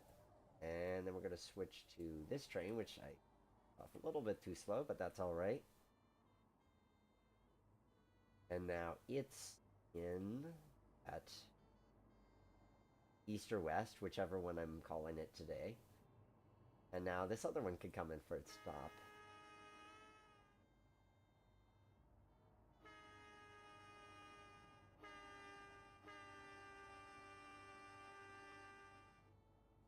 That's going to make its station stop. And it's going to make its station stop. It's going to overrun the station because, of course, I stopped it too soon. So we're going to rewind the tape on that. Take 2. But see, this to me, this is a key reason why. Oh, I realize I need to put the end. But this is why I'm really loving this design, is I feel like this is such a key centerpiece scene, and there's so much to give it life on a 4x8. Have a good night, Ron. Good to see you. And Dakota, I'd like to lightly mention that I've been loving your tea and moonshine series. Excellent. Those passengers must love those turns. Oh, yes, I'm sure they are enjoyed every moment of being thrown around those ridiculously tight turns. High rates. And now, while that one's stopped, we can just run this one in circles. We'll say that's a good speed. And we'll throw our switches because we're not going to leave them set the wrong way, like we always do. Oh, this was a satisfying build. And I just love the main line, and I love this little valley route that it takes.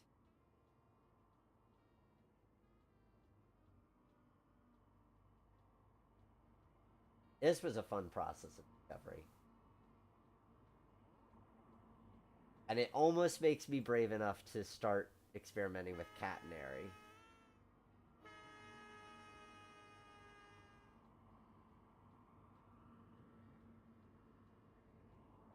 now if we go back to our junction scene to watch as the trains go through. Or train single. Oh. That is just such a scene. That feels like action. This feels like a busy junction. What could be fun, here's an interesting thought that just occurred to me. As far as having a good amount to do for people, I could see having one person as the operator who's running all the trains, and then you have someone who is the signal master, so they have to throw all of the switches here, and maybe even the switches for the staging area as well. That could be fun. Because if you keep it this sort of like this train moves, then this train moves, rather than one train moves all the time, that could make it an interesting sequence. And just all the different... This is where I think sometimes it's good to leave a 4x8 open so that you can see across the layout. I mean, look at a scene like that. I mean, yes, you've got all this track in the foreground, but there's just something about seeing the train in the distance like that that I think is neat. Or looking at it from this corner as it comes around the bend.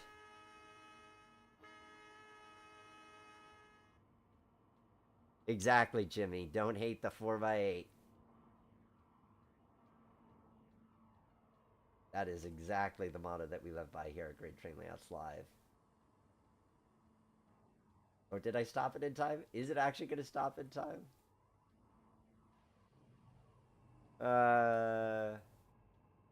Ooh, close enough. Now we're going to hop back onto... that he doesn't keep distracting me. Get the engineer out. We'll make sure we have an engineer in this cab.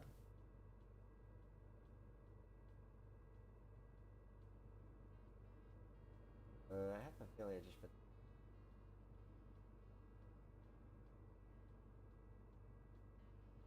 Oh, I have all these tabs open. Alright. And we put our engineer back in here. Okay, now we're ready to go. Now we'll go down the valley line into... And I have to set my... ourselves going into track 3 here. And here we go down the valley.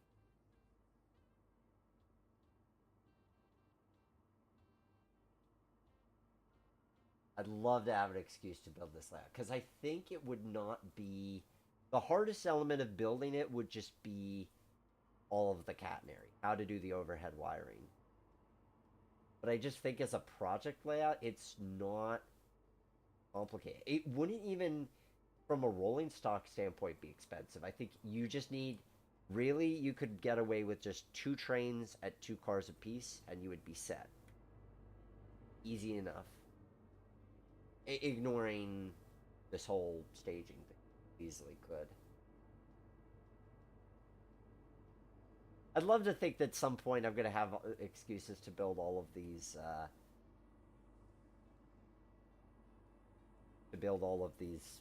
digital layouts in real life.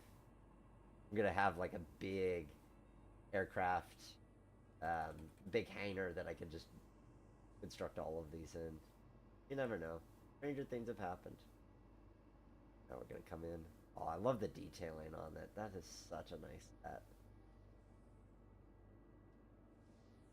Alrighty, well, we are at 10:28, which is pretty much that time.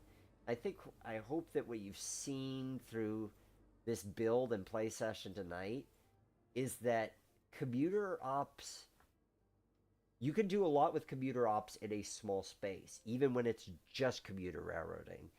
The key is just to have enough variation of sidings to have different destinations. And I think what this plan really nails, even without factoring in the staging, I like having 3 takeaway points. Number 1, don't hate the 4x8 as always. But more specifically, consider when you might want to keep your viewing lines open across the space. Sometimes you want to split it with dividers and scenic barriers so it really feels like a large distance. It's advantageous to see everything at once. And I think this is a case where it's nice to look across this valley and see a train go by in the distance. Number two would be build for expandability. I like that there's this staging tunnel that goes underneath here that then we were able to expand into this whole terminal. But even without that, you still have enough going on with what you see. And number three, consider different seasons. I think it's very easy to gravitate towards summer or fall because of the color. There aren't admittedly a lot of winter layouts. I think that is a more challenging season to model in some ways. But the trade-off is that it adds a unique character to this. As good as this would look if we were modeling it in one of the other seasons, this really came out looking nice as a winter build. I'm very happy with it. So it's been a lot of fun to be with you guys once again, and hopefully you've learned some things from this build that that you'll find advantageous to your own model railroading. We'll end the stream by just having this guy go around and a bit, which means I'm also going to make sure my switches are set, and they are great. So, and while we watch our train go by, I'm going to once again thank today's sponsor, K&L Trainz. Appreciate them sponsoring these live streams and sharing their beautiful equipment with us. This is another winner from them. You can get this set at the link below in the video description. So thanks, Steve. And thank you for joining. If you have found this entertaining and you want to support the show, you could go to Great Train Layouts, or you could go to patreon.com/theroundhouse and support me there. If you want to download finished layouts, you can go to greattrainlayouts.com. That's also where you can reach out to me if you want to commission me for helping to design and or pre-visualize your train layout design. Looks like I have one last comment from Jimmy, who says the hardest part of HO scale overhead wires from what I've seen is adjusting them as the wood of the layout and other things expand a contract with temperature. Jimmy, you and I will have to talk because you did that great video on that one HO layout in Vienna, Virginia. That I'm curious to know more about how they did what they did. So we should talk more. But one last look. Oh, that's satisfying. Oh, I love it. I love it so much. I love you guys for joining here on another wonderful Thursday. Next month, fingers crossed, on rail. I know it keeps saying it, then it keeps ending up being something else. You're gonna be like, it's gonna be this running joke of next month is always gonna be Conrail, except it's never gonna be Conrail. But Dave and I have committed to a date, but then I just found out recently I'm gonna have to shift the date. So. But and there's a good chance that next month it will be a Wednesday. That we will be streaming on Wednesday the 18th. Don't quote me on that, but you'll see if you go to greattrainlayouts.com/live, you'll see the upcoming dates there. Or just subscribe to the YouTube channel and you'll get notified that way when we're live streaming. I think that's everything to cover for this stream. Thank you so much, as always, for joining me here. Great to have your company and great to talk with you guys. You have a good night. Take care.